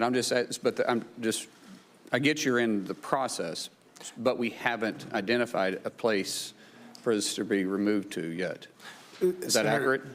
Senator, I want to make sure I give you the most accurate. I get that. Yeah, I'm just saying, is it accurate that we don't have a spot yet for it? Senator, we are moving some off-site. Where's it moving to? I'm happy to give you a list of those facilities. Could you do that for us, please? I appreciate that. Mr. Shaw, when the vent and burn process was being made, who made those decisions, and what was other considerations other than just burning it and letting the material burn off? Thank you for that question. The only consideration, Senator, was the safety and health of the community. And that decision was made by Unified Command under the direction of the incident commander. Who's that? The incident commander was Fire Chief Drabeck. Norfolk Southern was a part of Unified Command. So who owns the car? Who actually owned the rail car or the material in it? The rail car in question are tank cars, of which no railroad owns. Okay, were they considered in this decision making? Are they responsible for the content of it and the car itself, for the maintenance and the material in it? Isn't that correct? Senator, it's a privately owned rail car, and so the maintenance requirements for that rail car are between the rail car lessor and the customer, and those are private contracts. I'm not privy to But they're responsible for the content and the car, correct? Making sure it's operating properly? Yes, sir. Okay, were they considered in this decision making? Considering it was their car, their design, their responsibility, were they part of that decision making on being able to vent it and burn it? Senator, the customer provided input. Were they in the room when the decision was being made? Because I've received reports that they weren't, so they weren't in the room? No, sir. Not to my knowledge. I just seen that kind of hard to believe, that considering that it's their car, it's their responsibility, and they weren't even considered before this decision to vent and burn it in the middle of a town. Doesn't that seem like possibly a mistake there? Senator, Unified Command was focused solely on the health and safety of the community. Right, so the people that was in charge of the car should probably have a say in that to make sure we know the best way to dispose of it. My understanding at the time, from talking to experts, was that we were at risk of a catastrophic rupture that would have resulted in uncontrolled release of hazardous materials. But it's my understanding, and I haven't been able to clarify this, that the report that I received was the fact that the car was actually working properly at the time. But the car's owners, the ones that were responsible for it, wasn't consulted before it was burned up. Now, I haven't been able to verify that, but I'm asking these questions because that's the information that I received. And if that's the case, I think that's an area for improvement. Wouldn't you consider that? Senator, I can't comment on the accuracy of that report. I'm not aware of that. But I'm saying if it's accurate, if that was accurate, wouldn't you consider that's a place that we could probably learn from? I think the primary concern was the health and the safety of the community. Sir, I get what you're saying, and I'm not trying to be disrespectful to you. But I'm saying is if all parties that's responsible for that car should have been part of that decision-making, and because I believe they would probably be saying that they would be concerned too. I think everybody in this room will say that we're concerned about the health and safety of others. That's a gimme. So there's no point in repeating that. I'm just saying, how can we learn from this going forward? If they weren't in the room during the decision-making, and yet it was their car, and the report may be accurate that the car was actually working functionally correctly, because those cars are designed for this kind of incident, that the option to vent and burn may not have been the best option if we didn't consider all other options first.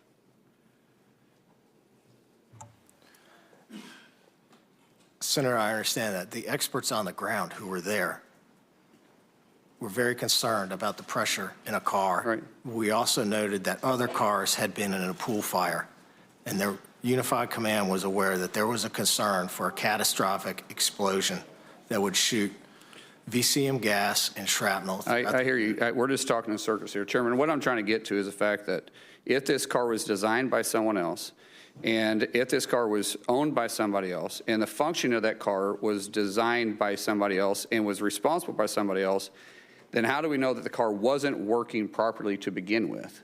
And that's a question that needs to be answered, because someone may need to be held responsible that made the decision to burn this off. Because some of this and a lot of this could have been prevented. With that, I'll yield back. All right. Thank you very much for those questions. And Senator Cardin, you're next.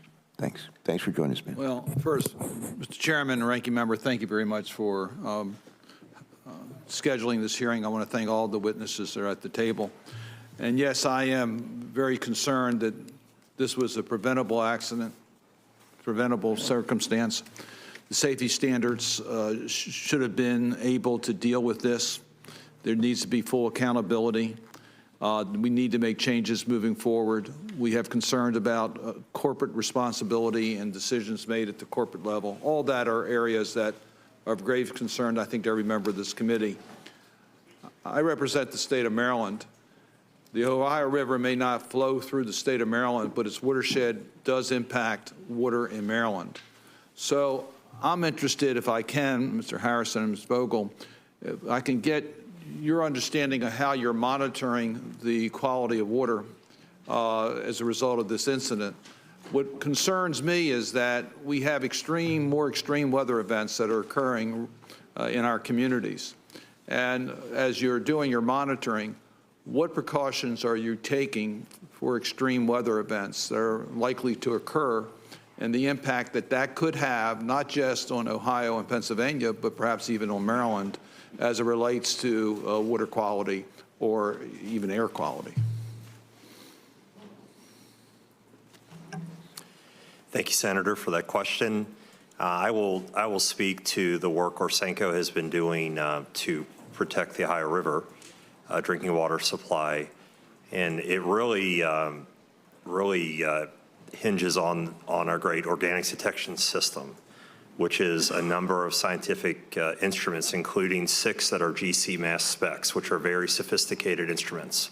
We've been able to calibrate those for the various chemicals that we were able to detect, and those continue to operate. So in addition to being able to utilize those for one-off sampling that we did as we tracked the spill remnants all the way through over 700 miles down the Ohio River. We're continuing to operate those. Actually, our drinking water utilities are continuing to operate those on a daily basis. And so that system remains in operation and will continue to be in operation as long as necessary.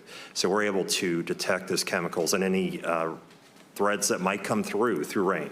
I am involved in Unified Command, except for today, and we have anywhere from 2 to 3 meetings a day, and we are abreast of the on-site conditions that may occur. In last week's rain, for instance, we were able to demonstrate with our equipment that we did not detect any of the chemicals of concern.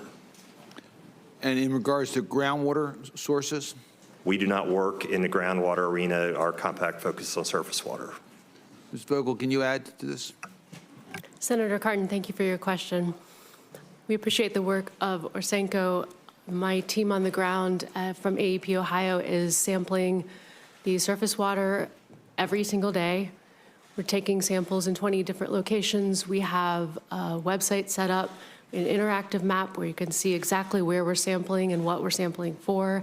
It's a broad array of chemicals of concern, but also volatile organic chemicals generally. We're posting those results. We're continuing to see dilution of the chemicals of concern. So I just want to be very transparent and say we will continue to sample as long as we find any detections, but it does seem to be fading. On the groundwater side, Senator, we've installed monitoring wells at the location of the derailment.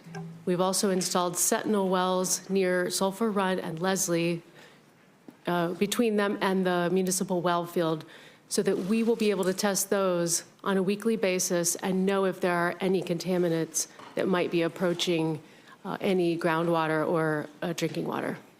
And are you being totally transparent as you are doing this so that those of us that have concerns, particularly about impacts of extreme weather events, will be able to get contemporary assurances that the monitoring is being done?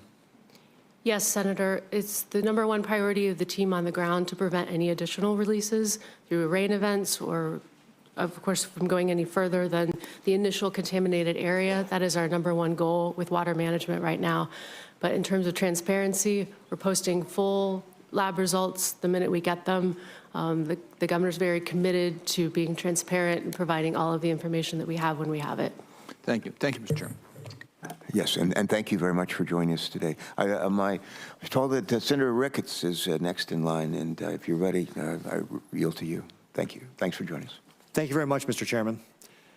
And thank you to all the panelists for joining us here today. And of course, Nebraskans are praying for the people of East Palestine and this terrible tragedy. We've got a number of railroads that go across our state as well, and so we're praying for a good outcome here with regard to the cleanup. Ms. Shore, I'd like to address my first couple questions to you.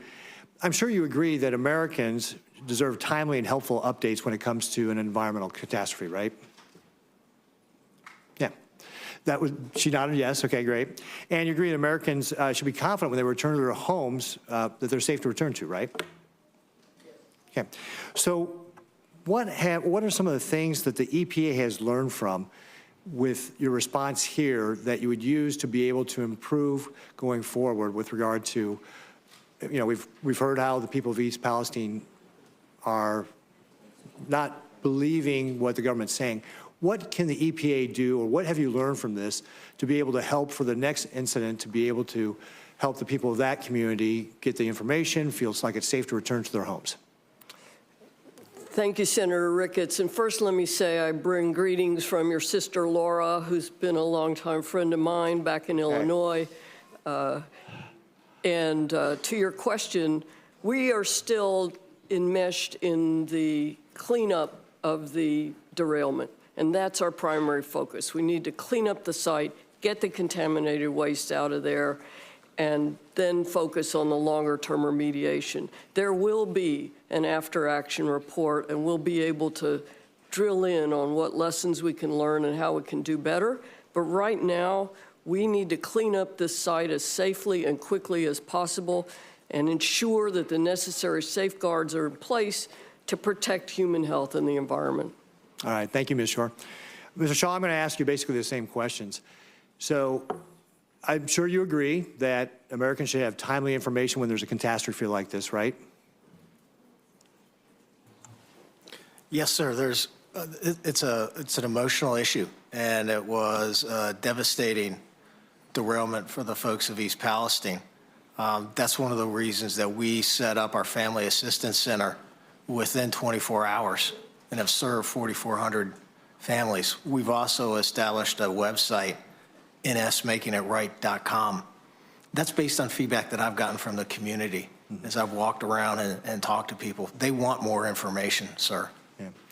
And so I'm sure you agree that people want to know when it's safe to go back to their homes as well.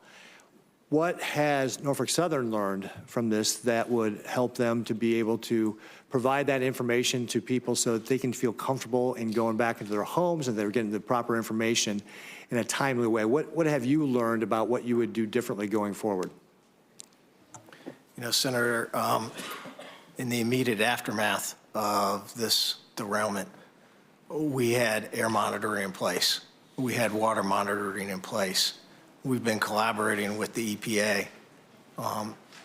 My understanding is all the tests have shown that the air is safe and the water is safe. Senator, to your point, when we set up our website, I asked the citizens of East Palestine for feedback. I asked them to tell me how we could make it better.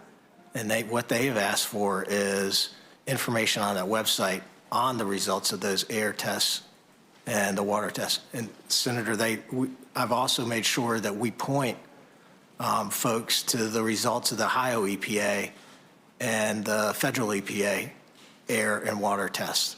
They're the experts, and we're here to support them. Mm-hmm.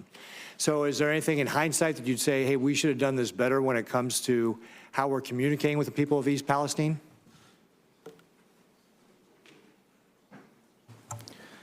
You know, Senator, there are always opportunities to improve communication. I was there very soon after the derailment. I immediately went to the Norfolk Southern's Family Assistance Center, and I immediately went to the Red Cross shelter. And I told them who I was, and I told them the company I represented. I made sure they knew that I was the CEO of Norfolk Southern. And I also made sure that I asked if they were getting everything that they needed from Norfolk Southern. All right. Thank you very much, Mr. Shaw. I yield back. Thanks, Mr. And I think Senator Sanders, you're next. Thank you very much, Mr. Chairman. Let me thank the panel for being with us today. Mr. Shaw, you indicated in response to a question from the chairman that you, quote, "I'm committed to doing what's right," end quote. Well, I think all of us are committed to doing what's right, but the devil is in the details. Mr. Shaw, Wall Street, about a decade ago, in order to increase the profits they were earning in the rail industry, implemented a program called Precision Scheduled Railroading. The result of that is that Norfolk Southern reduced its workforce by almost 40% over 6 years. Meanwhile, in fact, Wall Street's goal was achieved. Profits soared for Norfolk Southern. You made over $3 billion in profits last year. I have been told by workers who work for your company and other rail companies that they are now being asked to do more work with fewer workers, and that includes safety inspections. So well before this disaster in East Palestine, we have been told about the potential safety hazards. Will you make a commitment right now to the American people that you will lead the industry in ending this disastrous precision scheduled railroading, which has slashed your workforce and made railroading much less safe? Yes or no, will you make that commitment? Senator, I understand your concern, and I share that concern. And if you'll permit, I have a couple points on that. I became CEO in May of last year. Ever since that point, Senator, we've been on a hiring spree. The number of employees at Norfolk Southern today is 1,500 more than it was this time last year. All right, you'll forgive me, I don't mean to be rude. We just don't have a whole lot of time. Yeah, I understand that, but you will not deny what you're trying to do is rebuild from the massive layoffs that took place. My question back to you again. Wall Street, not the industry, imposed this on the industry. Wall Street said we're not making enough money. Cut workers, cut workers, cut workers, even if it endangers safety. My question to you, very simply, sir, will you lead the industry in doing away with precision scheduled railroading? That concept. Senator, in December of last year, I charted a new course in the industry.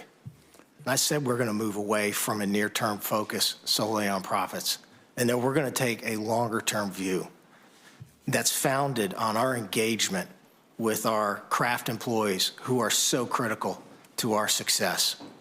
We were the first to pivot out of it. All right, well, let me jump in again. I apologize for cutting you off here, but when you talk about your employees, the entire country, I think, was shocked to learn a number of months ago that your employees, rail workers, who work in a dangerous job in all kinds of weather, had zero paid sick days. Now, I know that is beginning to change, but I would ask you, given the fact that Norfolk Southern provided $10 billion in stock buybacks recently, can you tell the American people and your employees right now that in order to improve morale in your workforce, that you will guarantee at least 7 paid sick days to the 15,000 workers you employ? I do know you've made some progress. You increased paid sick days for some of your workers. Will you do what most Americans think is pretty obvious, that when you get sick, you get guaranteed paid sick days? Will you make that commitment right now to your entire workforce? Senator, with our latest agreement with our employees, which included a historic 24% wage increase and access to premium health care benefits, we immediately pivoted to talking to each of our local... I've been deeply involved. I introduced the amendment on the floor. I know the issue. But what I'm asking you right now, you provided paid sick days to some of your employees. I got it. Thank you. Will you now do it what we get here in Congress? Our employees get sick, they get paid sick days. Will you make that commitment right now to guarantee paid sick days to all of your workers? That's not a radical demand. It really is not. Will you make that commitment, sir? Senator, I share your focus on our employees. I will commit to continuing to discuss with them important quality of life issues with our local craft colleagues. In all due respect, you sound like a politician here, Mr. Shaw. It's not paid sick days is not a radical concept in the year 2023. I'm not hearing you make that commitment to guarantee that to all of your workers. Clearly, we should have that for every worker in America. I'm not hearing that commitment. Will you make that commitment, sir? Senator, I'm committed to continuing to speak to our employees about quality of life issues that are important to them. All right. Well, I'm chairman of the Health, Education, Labor Committee. We look forward to having that discussion. One last issue. You talked about covering... Senator Graham, Senator Graham is waiting to ask it, so Bernie, if you just keep it really brief. All right, last question. You talked about covering the needs of the people of East Palestine. Does that include paying for their health care needs? All of their health care needs? Senator, we're going to do what's right for the citizens of East What's right is to cover their health care needs. Will you do that? Everything is on the table, sir. Thank you. All right. Thank you, Senator Sanders. Senator Graham. Let's just sort of continue what Senator Sanders was talking about. This hearing is designed to make sure that this doesn't happen again. Is precision scheduling, what was the phrase that Senator Sanders used? Precision scheduling? What is it? Precision scheduling railroading. Okay. Did that have anything to do with this accident directly? Senator, thank you for that question. The NTSB report said the Norfolk Southern crew did everything that they were supposed to do. And I personally think them for that. Okay, so let's get back to what we're here for, is try to solve the problem in front of us. What caused this? Senator, the NTSB report is still ongoing. I'm not waiting to act. It wasn't lack of personnel, right? There was no indication that it was lack of personnel. Or that they did anything wrong? The NTSB specifically said there's no indication that the NS crew did anything wrong. Okay, when we find out what happened, let's try to fix it. And we can talk about paid leave, and I think I may have actually voted for Bernie's amendment. I don't quite remember. But I want to focus on the moment we have here. How many times have you been to East Palestine? Senator, I've been there 5 times. Ms. Shore, have you been there? Senator Graham, I've spent 11 out of the last 30 days in East Palestine. Okay. Do you think you benefited from having been there and listened to the people? Very much so. What about you, Mr. Shaw? It's, yeah, it has really helped me. Yeah, it's good. I'm sorry? Yeah, it's good. That's a good Yes, answer. they are. Would you be willing to go to with President Biden if he chose to go there? Senator, I want Would you be willing to go with him if he asked you to go? Senator, I want to keep the politics. I'm not qualified. It's not a political question. The question is, if the president asked you to go, would you go with him?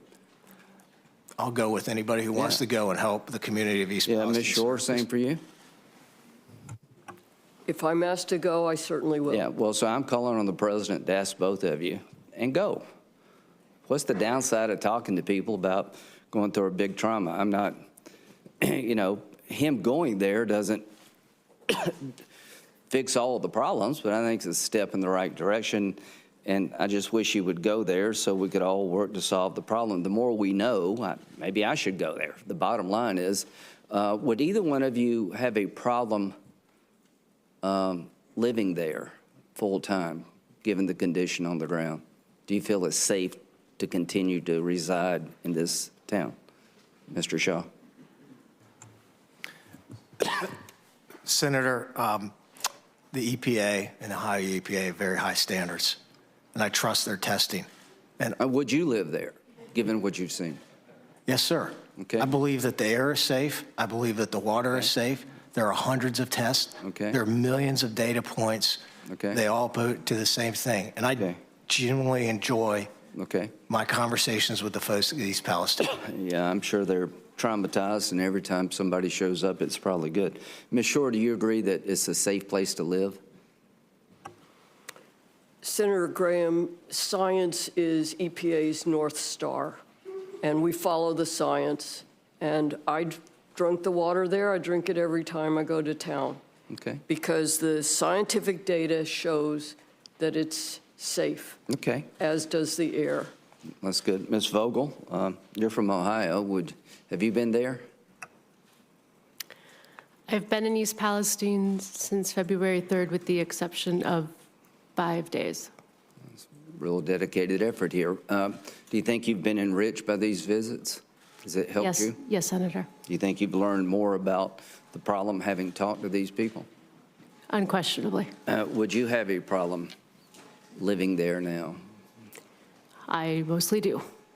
You do have a problem living there? I mostly live there. Okay, Senator. but so you're okay? Yes, sir. Okay. My team and I have been there. Okay, good. Well, the so last month. let's do what we can to make sure it's safe to live there. Let's make sure that we help these people. If they have medical needs, let's meet them. And let's find out what happened and try to fix it the best we can. Does that make sense to everybody on this panel? Okay.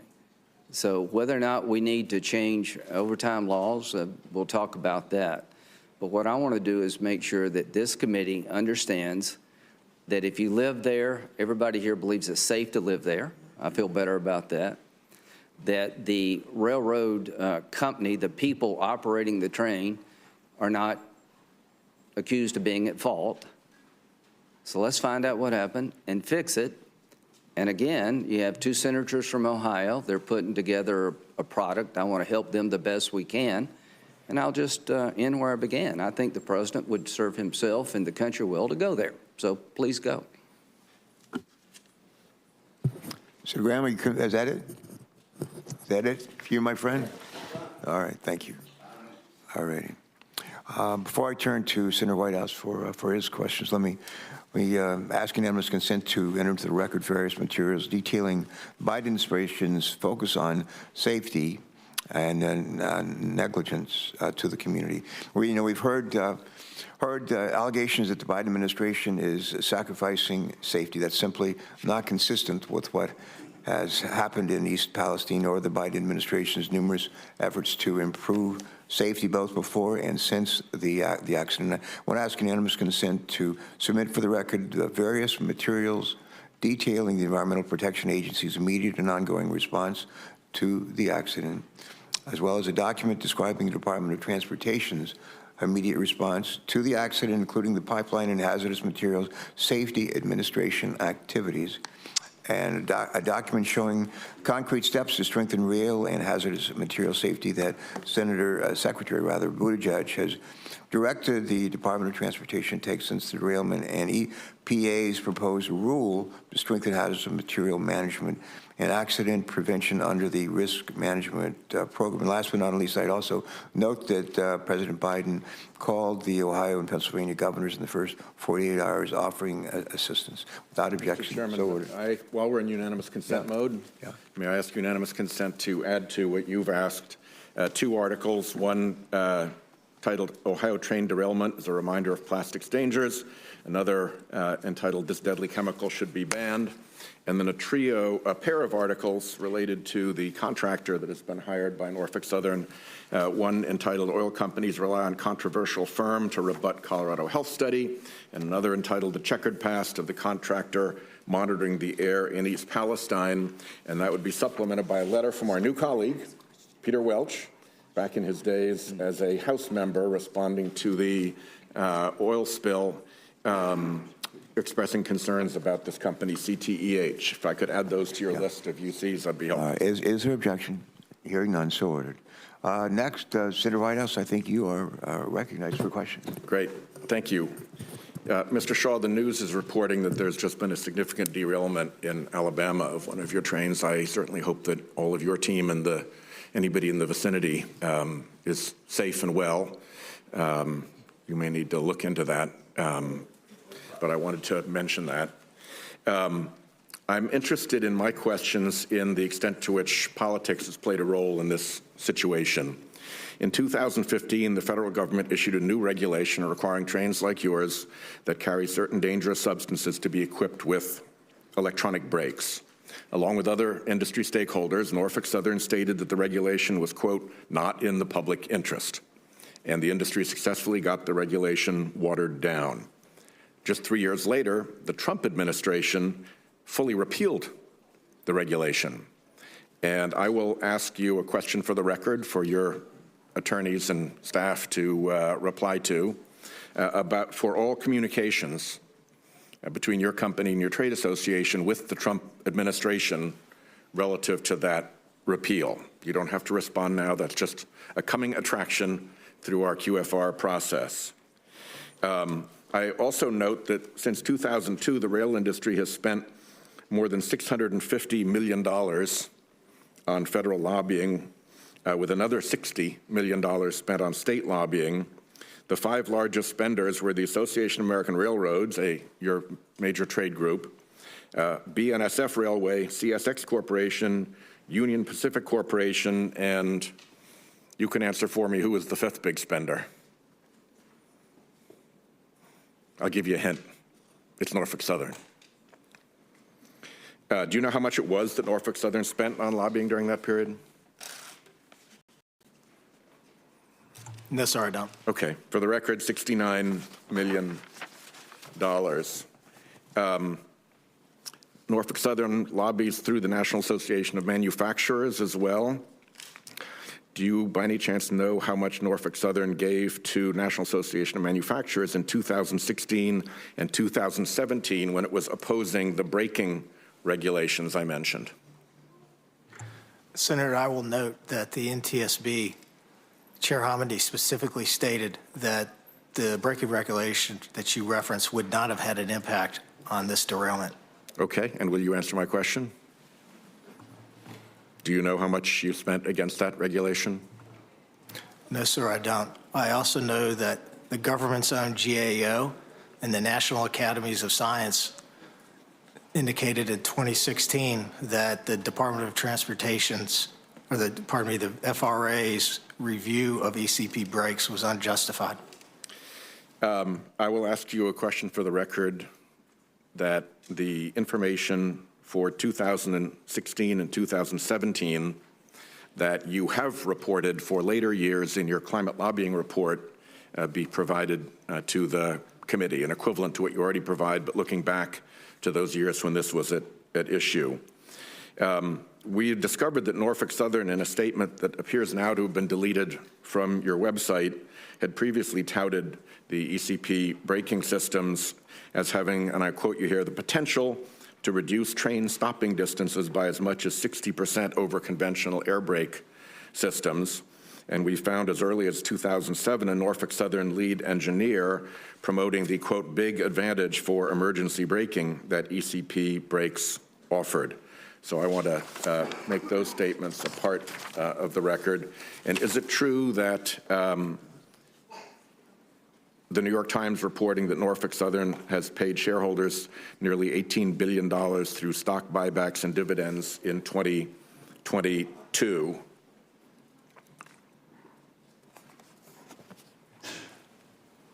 The New York Times is reporting what, sir? That Norfolk Southern paid its shareholders nearly $18 billion through stock buybacks and dividends in 2022. Sir, I have a different perspective on that. Or is the number right? No, sir. Setting aside your perspective? No, sir. Okay. Then let me add to my QFR list your view of what the accurate number is as opposed to the New York Times number. All right? My time is pretty well up, Mr. Chairman, and I hope we can get prompt and complete answers to those QFRs. Thanks very much. All right. We look forward to your responses on QFR's questions for the record, and we'll talk more about that before we conclude. Thank you. I think next is Senator Merkley and then Senator Markey, not to be confused with one another. Thank you very much, Mr. Chairman, and thank you all for bringing your testimony to bear. And I do hope that the derailment that occurred just hours ago, Mr. Shaw, is one that does not endanger another community. Back in 2016, Senator Wyden and I were very involved in pushing for improvements in safety after the derailment endangered the town of Mosier in Oregon. And we found out how much the industry resists improvements in safety. That following year, Norfolk Southern was invited to participate in a conversation with the administration, and they submitted a 23-page submission of rules and federal guidance of things that they wanted safety regulations to be removed. Now, you've noted you're turning over a new leaf in this regard. So can we count on you and your team of lobbyists to push for safety improvements rather than lobbying against those improvements? Yes, Senator, I share your concern and your focus. I don't share my concern. I just want to know, will your team lobby for safety improvements rather than against them? Senator, we will continue to follow science. We will continue to follow data. There are actually a number of areas in which we have invested in safety systems well above government regulation. I'll ask you to submit that for the record. I just really thought when you said turn over a new leaf that I thought you were saying you were going to now support safety regulations. I'm sorry you can't tell this crowd here today that would like to hear that is the case. 3 years ago, Norfolk Southern cut 5 positions in East Palestine that oversaw maintenance of equipment detectors that are used to determine or monitor boxes that measure, sometimes they're called hot boxes, that measure things that are going wrong on the track, including bearing temperature. There's initial reports that defective bearings or overheating bearings may well have been the cause of this particular accident. Will you pledge today to quit eliminating positions and sensors that oversee track conditions, like removing the folks who monitor the hot boxes, and instead add and support those monitors so that when there is something like an overheating bearing, it gets detected and the train gets stopped rather than crashing or derailing? Senator, the NTSB report indicated that all of the hot box detectors were working as designed. And earlier this week, we announced that we are adding approximately 200 hot box detectors to our network. We already have amongst the lowest spacing between hot box detectors in the industry, and we already have amongst the lowest thresholds. I'm delighted to hear that you're adding those back. Thank you. It's also important to recognize those boxes actually have to be monitored, and it's the 5 positions for monitoring them that were eliminated. So I hope in response to the committee, you'll also be able to note how those are being monitored and how that monitoring can be improved. My last question here is that in 2021, your company did $3.1 billion of stock buybacks, and in 2022, $3.4 billion of stock buybacks. And as of December, had another $7.5 billion available to do additional stock backs under the $10 billion stock buyback plan. That's quite impressive numbers for any American company. It indicates massive profits. Will you pledge today that you will do no more stock buybacks until a raft of safety measures have been completed to reduce the risk of derailments and crashes in the future? Senator, I will commit to continuing to invest in safety. We invest over $1 billion a year in safety. You noted that you have a list of safety things you'd like to implement. Will you commit no more stock buybacks until those safety improvements are completed? Senator, I will commit to continuing to invest in safety. And you've seen over time the number of derailments, hazardous material releases, and personal injuries has declined. There's always more that we will do, and I am committed to having the best safety culture in the industry. You're coming here with 3 derailments within 3 months, and the average in the industry is 1 per month for the entire industry. So congratulations on maybe some good luck over a few years. But at this moment, your team is the team that has the most derailments in the last 3 months. I just want to note that every engineer understands that if you have brakes on every car rather than just brakes on the front car, that you prevent the accordion-style crashes that you've been having. It's why any truck carrying a trailer has brakes on the trailer instead, so the trailer doesn't flip over the top of it. The industry has absolutely resisted these, trying to deploy their lobbyists to counter every single report about having those multiple brake systems. I understand that it's complicated because, as you noted, you don't own the cars. That makes having these coordinated brake systems. But listen, if we can put people on the moon, we can put brakes on every train car. This is really the single most significant safety factor that could be pursued, and I really hope that you and your company and your industry will take and start taking seriously safety, which we have not seen to this point. Senator, I take safety very seriously, and there are brakes on every car. I can assure you of that.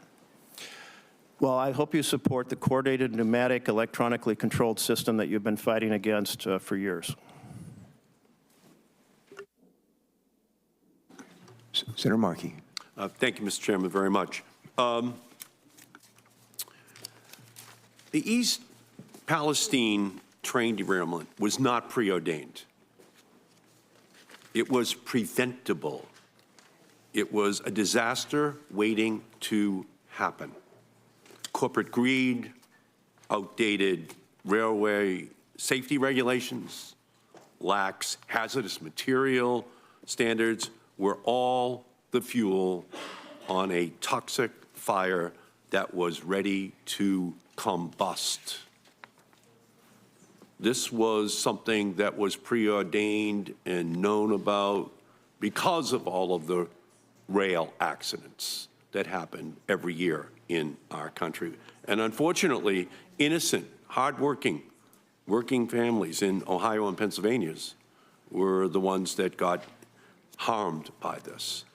Those families were upended, their lives have been changed, doctor bills, veterinarian bills, saw the values of their homes plummet overnight and stayed up late worrying about what this means for their health and the health of their young children in the future. These are real harms. So am I right, Mr. Shaw, that last year the stock buybacks by Norfolk Southern was $3.4 billion? Is that correct? Yes, sir, that's directionally correct. Am I correct, Mr. Shaw, that last year Norfolk Southern made $3.3 billion in profits? Yes, sir. And last year, we invested over $1 billion in safety. And last year, our accident rate, our number of accidents was the lowest it had been in the last 10 years. Our safety stats, Senator, continue to improve. And I am committed to making Norfolk Southern safety culture the best in the industry. Well, you're not having a good month. You're not having a good month. And it seems like every week there's another accident that Norfolk Southern is a part of in our country. So you may think that you've put in enough, okay?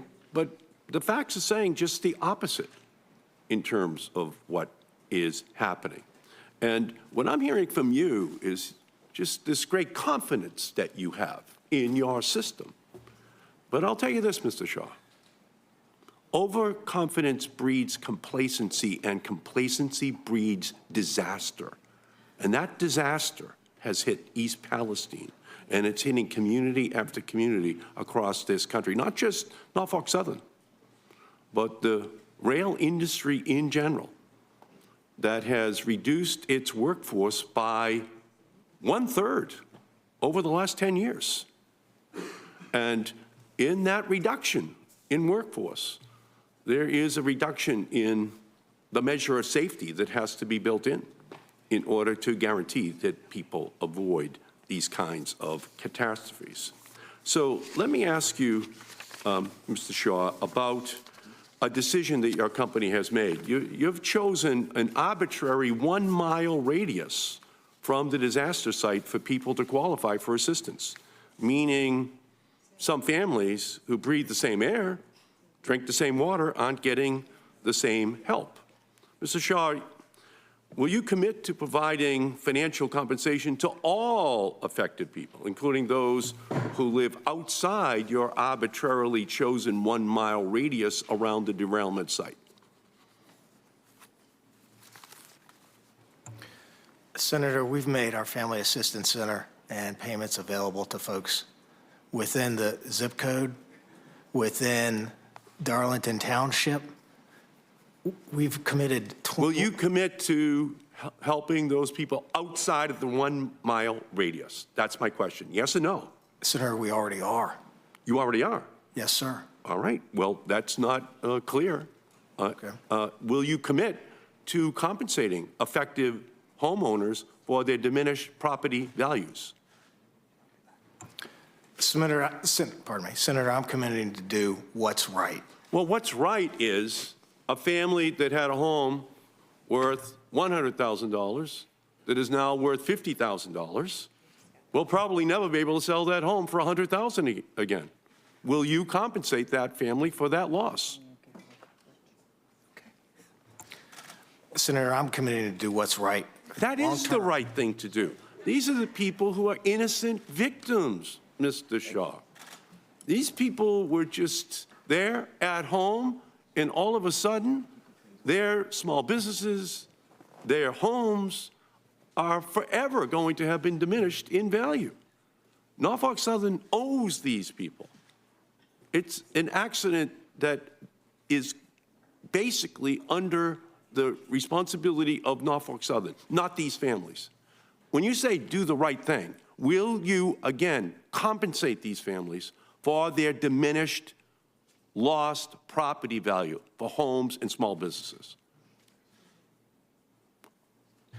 Senator, we've already committed $21 million, and that's a down payment. That is a down payment. Will you commit to ensuring that these families, these innocent families, do not lose their life savings in their homes and small businesses?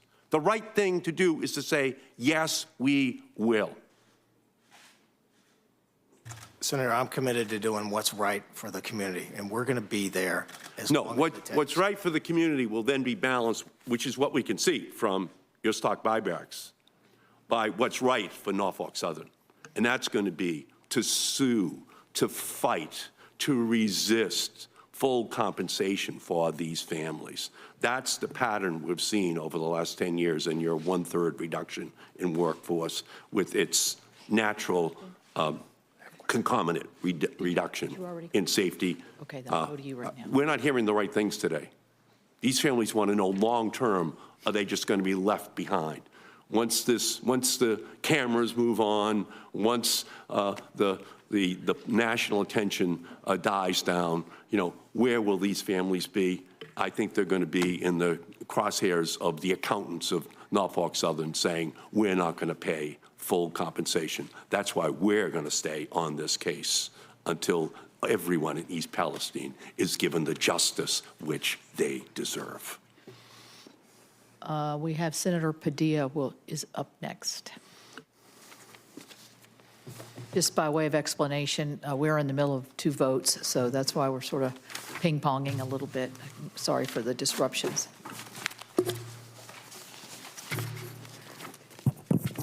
Thank you, Madam Chair. I understand while I stepped away for the votes you just referenced, there's been additional questions about the stock buybacks, which I may have some follow-up on, as well as follow-up to the precision scheduled railroading that I know Senator Sanders, Senator Graham, among others, have raised. But let me actually ask a question of Ms. Shore. Let me just find my place here. In the spirit of holding polluters accountable. So we know what brings us here today is the incidents, plural now, in East Palestine, but I think we can all agree that we need to hold polluters accountable. And I have strong feelings about this personally, having dealt with the fallout of the federal government failing to hold companies accountable for environmental crimes and leaving communities holding the bag. So aside from the loosening of regulations, which we need to discuss and debate, part of the conversation for the rail incident in East Palestine, I want to bring attention to a case in my hometown of Los Angeles. Under the Trump administration, the EPA, your predecessors, the agency you're part of leading, along with the Department of Justice under the Trump administration, supported a bankruptcy plan that let the corporate polluter known as Exide evade criminal liability and responsibility to clean up decades of toxic dumping. And as a result, left California taxpayers on the hook for the largest environmental cleanup in our state's history. So my question, Ms. Shore, is how will the EPA ensure that what happened during the Trump administration, what they inflicted on the Los Angeles communities surrounding the Exide plant, isn't repeated in East Palestine? Thank you, Senator Padilla.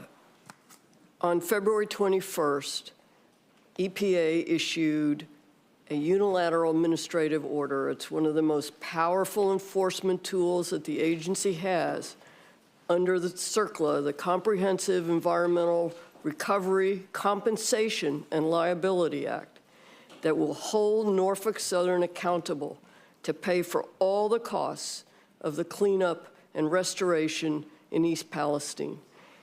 If the company doesn't comply with EPA's order, then EPA can step in, continue the work so there's no disruption in the essential cleanup, and assess 3 times the costs as penalties.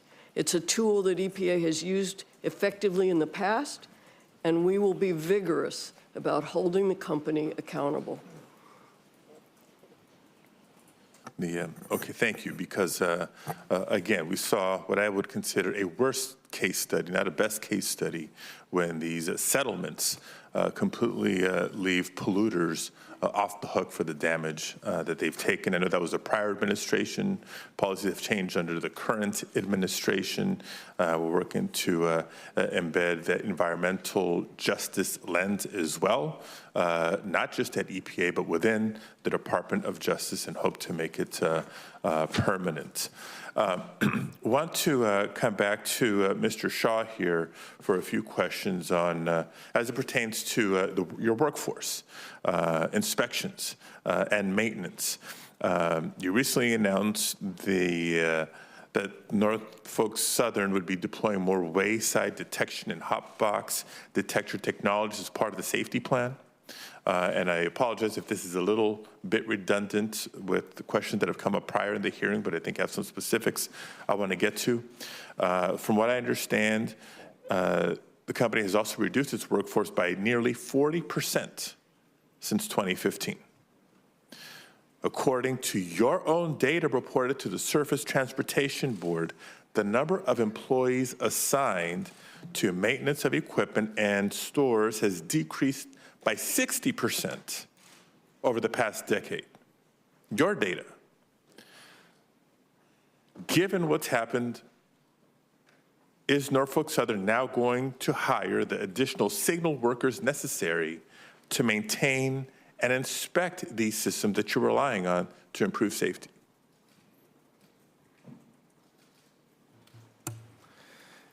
Yes, Senator, thank you for that question. The NTSB report was very clear that our hotbox detectors were working as designed. We have taken it upon ourselves to install more hotbox detectors as needed. Senator, I became CEO of Norfolk Southern 10 months ago.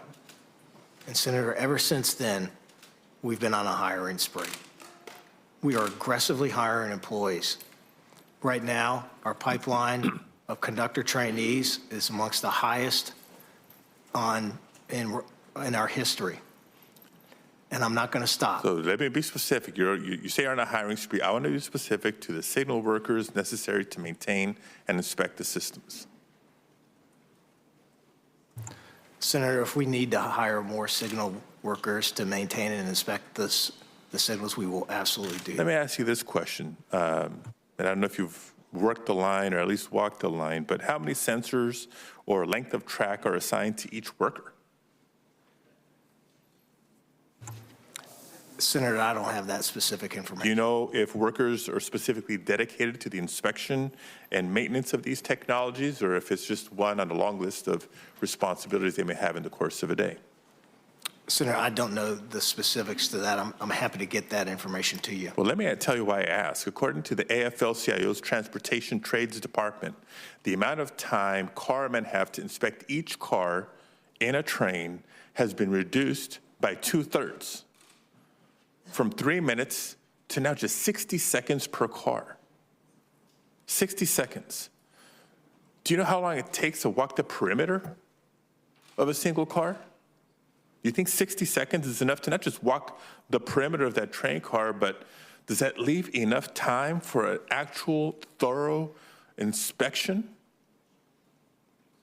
Because I can imagine that this gives us the confidence that carmen have the time to conduct that thorough inspection to identify or find any potential defects before the cars are sent back into service. So I know initial reviews and studies have said the sensors were or weren't working as you mentioned, but the investigation is not complete. Right, NTSB is still doing some follow-up work. So sorry to drill down on a specific, but these specifics matter. And it's not just the technologies, it's the workforce necessary to install, to maintain, and to ensure that they're properly functioning. And to me, it just falls into the greater pattern that we've seen of the past decade. Workforce overall reducing, corporate compensations to stock buybacks on the upswing when the workforce that keeps the trains running and running safe is what's being compromised. I know my time is up. Thank you, Madam Chair. Senator Stabenow. Thank you very much, Madam Chair, and thank you to everyone for being here. This is obviously incredibly serious. Mr. Shaw, Norfolk Southern's lack of transparent communication with impacted states, I'm specifically thinking of Michigan now, during the cleanup process concerns me. Do you think it was acceptable that the company started moving toxic waste from East Palestine to Michigan without notifying Michigan officials?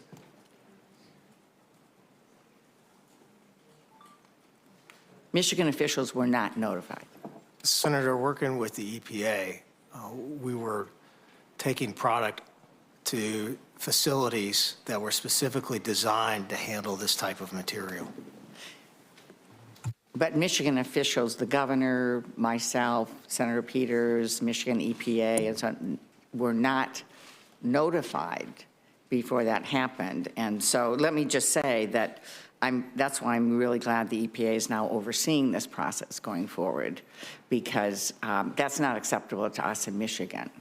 And so, Administrator Shore, moving forward, can I count on you and the EPA to work with us during the cleanup process so we can make sure Michigan families aren't put in danger?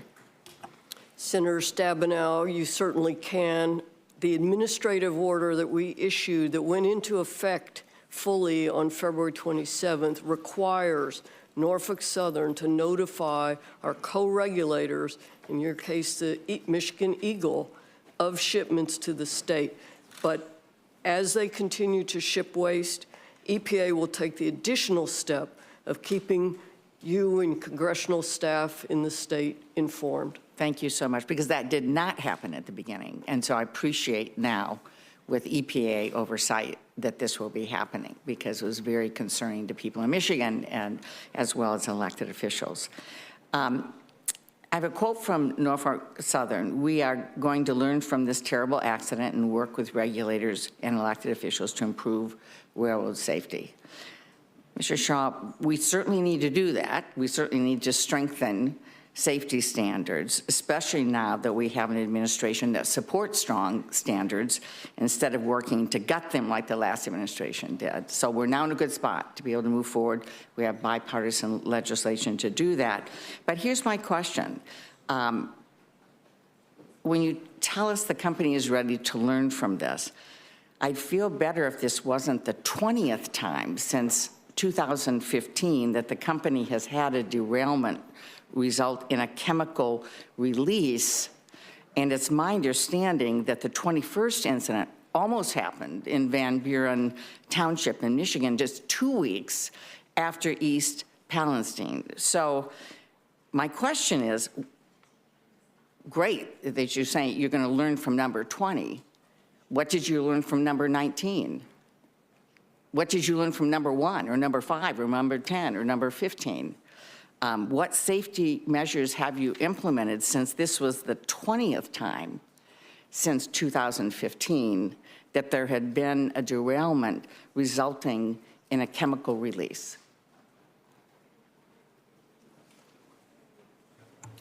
Senator, I think that's the right thing to focus on, and I'm focused on it too. We invest over $1 billion a year in safety, and you've seen over time the number of derailments and hazardous material releases and personal injuries decline. We will continue to get better, and I'm committed to creating the best safety culture in the industry. Just this week, we announced several new initiatives to enhance safety, which included more hot box detectors across our network, partnering with other railroads to share best practices on hot box detector technology. We are also putting up a machine visioning portal that can catch things that the human eye can't, developed in partnership with Georgia Tech. There are a number of different areas in which we are investing in safety. I am very confident in the NTSB process, which is focused on, right now, a wheel bearing that failed and noted that the Norfolk Southern crew and the hot box detectors and the track were all operating as appropriate. I'm not waiting for the full response, and you're seeing action right now. I appreciate that. I think it's probably hard for families and businesses in East Palestine to hear this, though, when if that had been done in response to number 18, in the derailments, or number 15, or number 4, or any of those, we wouldn't have had number 20, which is what's happening to the community right now. And my heart goes out to them and what they're having to deal with. And frankly, having had these different but similar situations with toxic substance in Michigan and so on, this is going to take a long time for them to be able to recover. And so this is number 20. I don't want number 21 in Michigan or any place else for that matter. And we've talked a lot about the investments that you're looking at and making in the community, which you need to do legally, morally, ethically, in every which way. But I also hope that you're looking at taking another look at stock buybacks of the future. I know you've done $6.5 billion already in the last 2 years, and there was $7.5 billion supposedly coming up. It'd be a better use of that money if, in fact, you were investing in aggressive, responsible safety measures and making this community and any other community whole. Thank you. Thank you, Senator Stabenow. We've got a couple of questions, and then Senator Capito is going to ask some questions, and then we'll probably go to a closing statement. But last August, EPA proposed, this would be a question, I think, for Administrator Shaw and for Mr. Shaw, for both of you.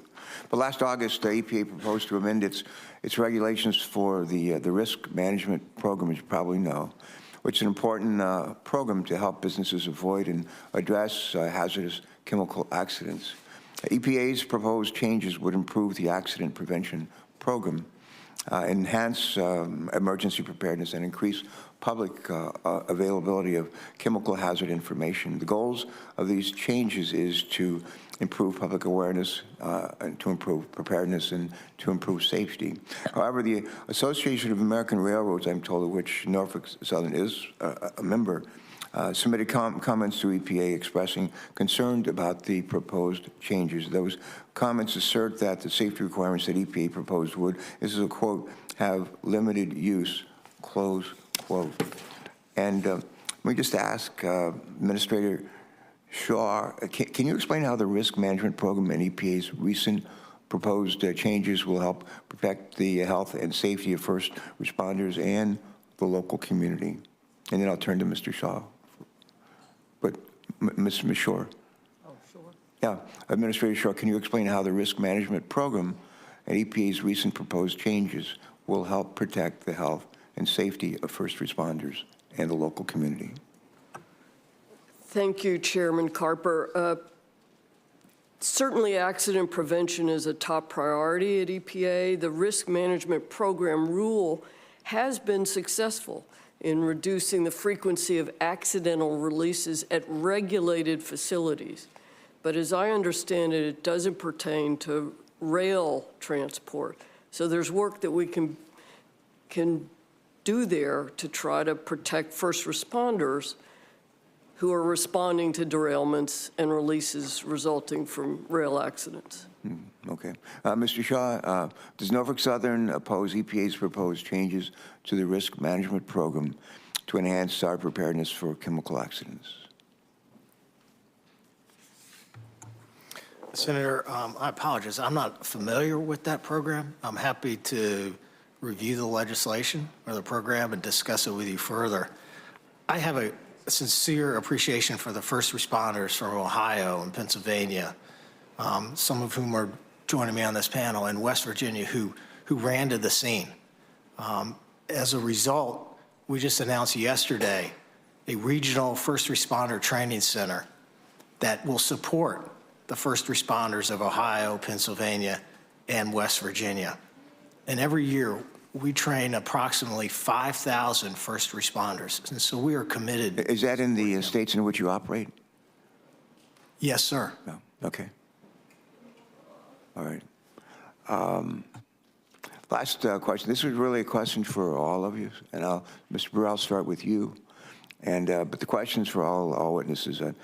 My colleagues, including certainly a ranking member, have heard me say that in adversity lies opportunity. That's Einstein, pretty smart guy. Most people remember Einstein for saying the definition of insanity is to do the same thing over and over again and expect a different result. That might be pertinent here today as well, but I always believe that in adversity lies opportunity, and that's the way I approach life, and I think it's the way a lot of us approach life. But the this environmental tragedy creates not just tragedy and heartbreak, real heartache for a whole lot of people, but it also creates some opportunity for us to examine not only what went wrong in on the heels of this derailment, but also to look at some of the moments where things went right, And I'm going to ask each of you, and Mr. Brewer, I just want to start with you, to just very briefly speak to something you believe has gone well, and while working together across many entities to navigate the response to this environmental disaster. Can you give us an example or two of what you thought went particularly well? Sure, I think relationships we have with everyone up here, the other responders, was positive. Initially, we had good relationships, good communications with as I said, the boots on the ground.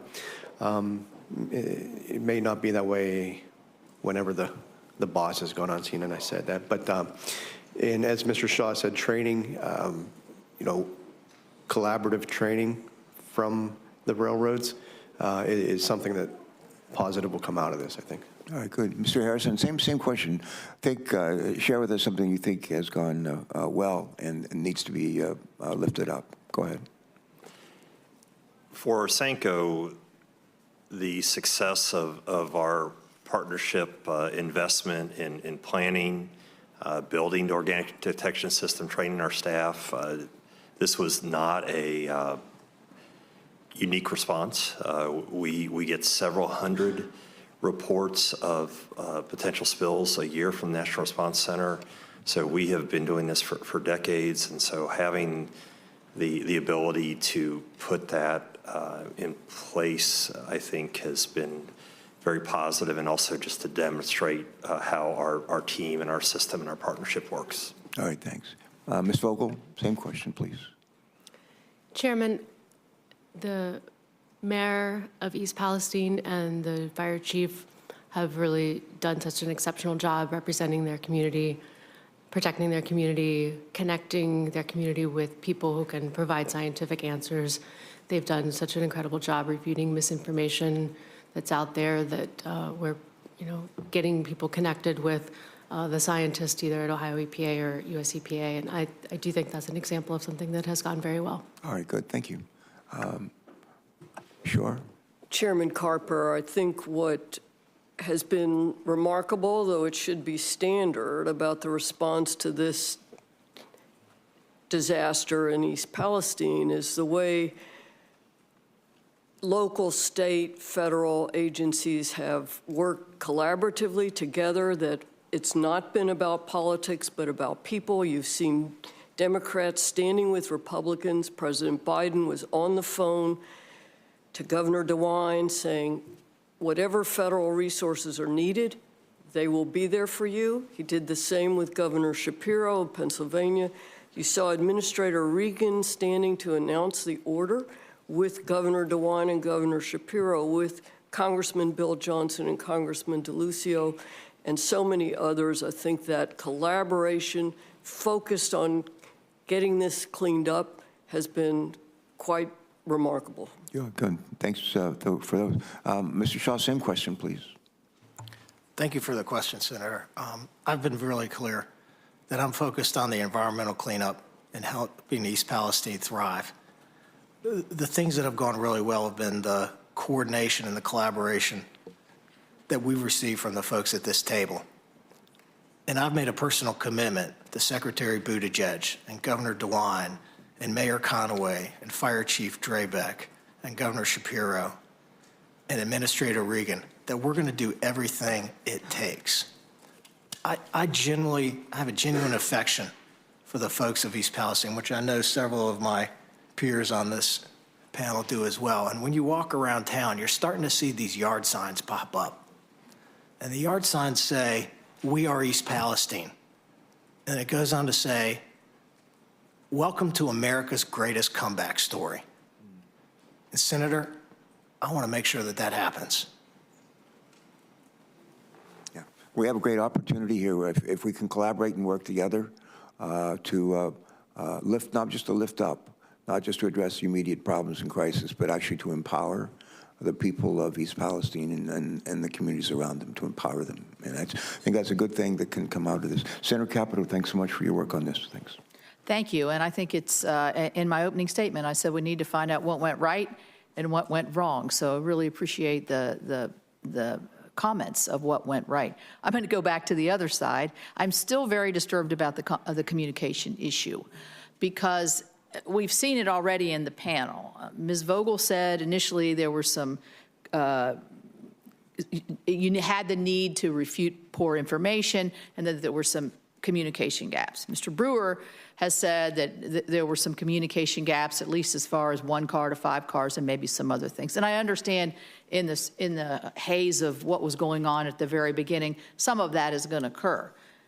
Senator Stabenow said she didn't know, her governor didn't know that cars were being brought to Michigan carrying hazardous materials. And it seemed as though, even though the EPA has to okay where Mr. Shaw and Norfolk Southern takes this materials, it was a little passing, who's supposed to do? I mean, Ms. Shore said that Mr. Shaw is supposed to, it seemed to me to be a shared responsibility, but you know, we can't get into it. All I'm getting back to is if you're sitting there in East Palestine or in Beaver County, Pennsylvania, you're seeing this huge pile of hazardous materials and you're smelling it. And the reason I'm coming from this has been from a community of Charleston, West Virginia that had a chemical spill in the early 2000s that everybody told us was safe to drink, but it still smelled. And you just lose your trust in what people are telling you. And this is what the neighborhoods and the surrounding areas are doing. So then when I ask the question, where is this material going? Both Ms. Shore and Mr. Shaw said it's going somewhere, but we don't know where. What does that do to trust? I mean, I don't know. Are the trucks moving or not? Were they stopped in Michigan or not? Why were they stopped in Michigan? You know, all these questions, I think, just, and then the people living there still have to look and smell and fear. And so I think we just need to get our the transparency of where this material is going, how long it's going to take it to get out, how deep does it have to go, all these questions that people are asking, because they want this over. And that's what you're trying to do, trying to get it over and make it safe. So as we go to lessons learned on the communication, I would just hope that we, in the after report that we know is going to be generated, that this is really a key part of what everybody looks at from all the different respondents, both from Norfolk Southern all the way to the people right there. Do you know what's burning? Do you have the right equipment? Do you have the right fire fighting equipment? Because chemical fires are different than other kinds of fires. I don't need to tell you your business, but you know all that.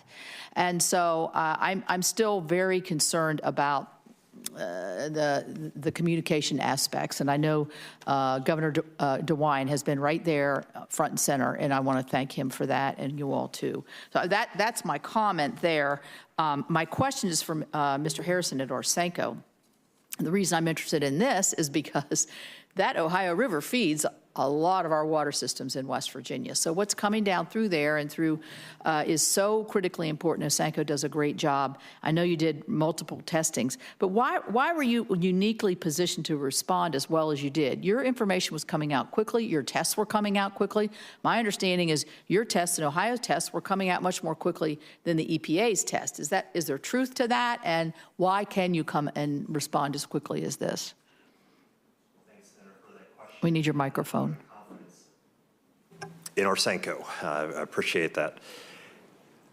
We have been working to protect the Ohio River as a drinking water, industrial water supply for 75 years. And so through our preparations, I have a great team of 22 professionals and our partnerships. We've been doing this for decades. And so as we work with the drinking water utilities, we have a partner, Greater Cincinnati Water Works, that ran companion testing with us. So we had results that we could put on our website that went through proper QA/QC very quickly. We had the encouragement of Governor DeWine and Director Vogel to get that up there as soon as possible. And so we've been doing that. We've been able to show a map of where the sampling is occurring, and we've been able to update that as we get new results from Greater Cincinnati Water Works. And then we also have our screening data. So this is something that we prepare for. We work closely with our 30 drinking water utilities, our state agencies.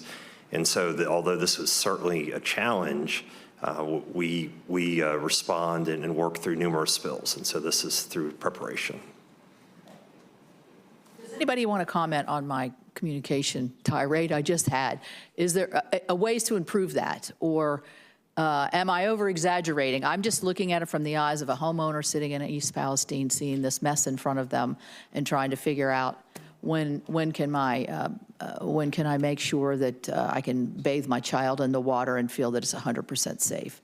So do you all have any suggestions here on how to make communications better, quicker, faster, more accurate? Because if you leave a gap, you see what happens in the gap. Ms. Vogel, did you have a suggestion? Senator, I can comment on one thing that Governor DeWine began doing about 2 weeks ago, is putting out a daily an email and posting on the website a press release that goes out daily that contains all of the facts that you're talking about, to say where exactly the waste is going, how much is going off-site, what sampling data is back, what test results are back, exactly to your point, to make sure that we are providing good information on a daily basis. Anybody else? Mr. Shaw? Yeah, Senator, similarly, we set up a website, NSMakingItRight.com, which has very similar information. It also has updates on how to get in touch with us, how to reach the Family Assistance Center. It points folks to the EPA website and testing data, the Ohio EPA testing data, and I'm asking for input from the citizens of East Palestine every day on how to make that website better. Anybody else? All right, thank you all. Ms. Shore? Director Shore? Ranking Member Capito, I just want to add that under the order, Norfolk Southern submitted a very comprehensive work plan to the Unified Command late Monday evening. It's being reviewed, and I've asked our team on the ground to issue weekly notices of here's the work plan for the week. Here's what you can expect to be done as residents. Here's what you may be seeing or hearing or smelling. Here's who to call if you have questions. And going forward, we will have that weekly work plan available so residents in the community know what to expect. So I guess what I'm gleaning from this, and then I'll stop, Mr. Chair, is maybe these daily progressions of what's going on should, try to start as close to day one as possible, so you don't have these gaps in communications and misunderstandings and all of that. But I appreciate all of you coming. Thank you for what you're doing for the great citizens of Ohio and Pennsylvania, and we're right in there, right in between. So we appreciate that. Thank you. Let me just say, Senator Capito, how much I appreciate your work on this. I want to thank your staff. This has been very much a team effort, and I want to thank the majority staff as well. One is sitting to my right, the other is sitting to my left, but they're really a team, and I'm proud of that teamwork, and we're stronger together. I want to ask a question, if I can, Mr. Shaw, if I can. My staff just handed me some information about a Norfolk Southern train that we heard about just a little bit ago today, derailed in Calhoun County, Alabama. There are 30 train cars on the train. All were empty. Fortunately, the local sheriff has reported there are no injuries, there are no property damage. And so that's a good news, bad news story. But I spent a lot of my life in the Navy and airplanes and thought a lot about safety. And my wife worked for DuPont for many years, and she was very much involved with the safety company, as you may know, and she thought a great deal about safety. When you look, and I might have this wrong, but we had the disaster at East Palestine around February 3rd. We had Springfield, Ohio, beginning of this month, Cleveland, Ohio, where one of your employees' lives was lost. And now the incident in Calhoun County. I understand the National Transportation Safety Board is going to be examining the safety culture of Norfolk Southern, and you probably welcome that. And if I were in your shoes, I would. But it's more than disconcerting; it's concerning, and it's a trend that is troubling to me, and my guess is troubling to you as well. So I hope that it'll get the kind of serious attention that it needs. When I was walking into the hearing, I was asked by the press, I'm sure Senator Capito was what we hope to accomplish here. And I mentioned I had several questions that I wanted to see answers. One of those, what went wrong? How did this all happen at East Palestine? How did it happen? What went wrong? What are we doing to help the families whose lives have been upended and in any number of ways? And the other question that I mentioned coming into the hearing was, how can we reduce the likelihood that similar disasters like this will happen again in Ohio or Pennsylvania or Delaware or West Virginia? How can we reduce that? I've said forever, everything I do, I know I can do better. Everything I do, I know I can do. I think that's true of all of us. And if you actually go back to the Constitution of our country and the preamble of the Constitution, it says, we the people of the United States, in order to form a more perfect union. It doesn't say to form a perfect union. It says a more perfect union. And the expectation all those years ago and still today is for us to do better as we go forward. I have a printed statement here. I'm going to read this as well and then close off, which is one more comment straight from my heart. But in closing, I want to thank our witnesses for your time and testimony today. I want to thank our colleagues who came and testified before us today, and those that are working in a bipartisan way on legislation to help address these concerns. I especially want to thank a ranking member for what has truly been a bipartisan hearing. People around the country who thinks we never work together here, we don't accomplish anything, cooperate on anything, they'd be pleasantly surprised if they could be in this room with us most of the year. That's the way we work together and we get a lot done. But today's hearing provided some much-needed answers for the American people who learned more about what happened the days and weeks after the Norfolk Southern train derailment and subsequent release of chemicals. We've also learned that EPA and its state partners were on the ground within hours and still there today. We've heard from local officials that Norfolk Southern poorly communicated with them initially, and that created mistrust in the community, at least initially. And one of the things I'm concerned about, I'm not a big fan. I said, Mr. Shaw, yes, no answers. That's not usually my style. But I didn't think we heard as many unequivocal yeses as I might like to have, and we might want to revisit that at another time. This doesn't help to alleviate the community's mistrust, but I'm relieved to hear the testimony regarding the safety of air and water and the attentiveness of federal, state, and local responders. And I hope the community feels that they've gotten some answers today. And I'll say this again, we stand with the people of East Palestine and surrounding communities. And I commit, and I know I speak for this Senator Capito, I commit to hold Norfolk Southern Street to the fire to make sure that this community is made whole. There's clearly a lot more to discuss with respect to safety for rail and hazardous materials, and I expect the Commerce Committee will pursue these questions in the next few days in their own hearing on this topic. I think it was Bill Gates who once said, it's fine to celebrate success, but it's more the lessons of failure. Think about that. It's fine to celebrate this success, but it's also important to heed the lessons of failure. And in this circumstance, I believe we must heed the lessons we learned today about this disaster. American lives and livelihood depend on that. If we're smart, and if we'll put our differences aside and work together to support the impacted communities in collaboration, and collaborate on policies that will ensure an accident like this doesn't happen again. Before we address, I need to do a little bit of housekeeping. I'd just ask unanimous consent to submit into the record some materials related to today's hearing. They include the letter from the governor of Pennsylvania, who I talked with over the weekend, and I referenced that in that letter earlier, but articles and also independent analysis related to the accident. Senators are going to be allowed to submit written questions, we call them QFRs, questions for the record, through the close of business on Thursday, March 23rd, and we'll compile those questions and send them to our witnesses, to all of you, and we'll ask that you reply by Thursday, April the 6th.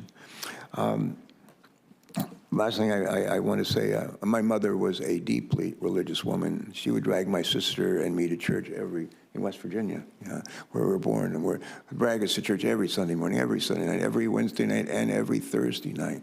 And she wanted to make sure that we understood the difference between right and wrong. We embraced Matthew 24, the least of these. When I was hungry, did you feed me? When I was naked, and on and on. But she was really big on the golden rule. And she'd like say, she never used the word default, like when you're not sure what to do, default to the golden rule. But that's what I do. And it can never go wrong. You can never go wrong. And in a situation like this, we've got to just put ourselves in the shoes of the people in East Palestine and other places around the country when they are similarly scared, have their lives changed, their livelihoods diminished, the value of their homes diminished. We just got to put ourselves in the shoes of those people and do it over and over and over again. And if we do that, at the end of the day, we'll have done our jobs and actually done the right thing, which we talked about here quite a bit. And the last thing, I used the word a bit earlier, empower. Empower. One of the things I say a whole lot is if you give a person a fish, you feed them for a day. If you teach a person to fish, they can feed themselves for a lifetime. I always thought that was in the Bible.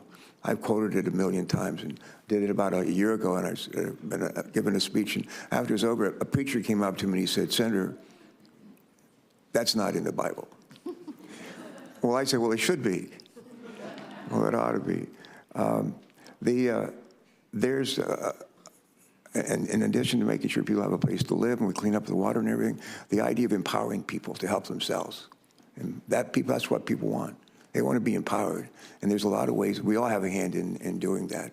And I pledge that that's going to be part of our focus on this committee going forward. And again, to a guy who used to ride the train a lot, Albert Einstein used to ride the train a lot on the Northeast Corridor 100 years ago. And again, he did say more than a few times, in adversity lies opportunity. Lots of adversity here. Lots of adversity here.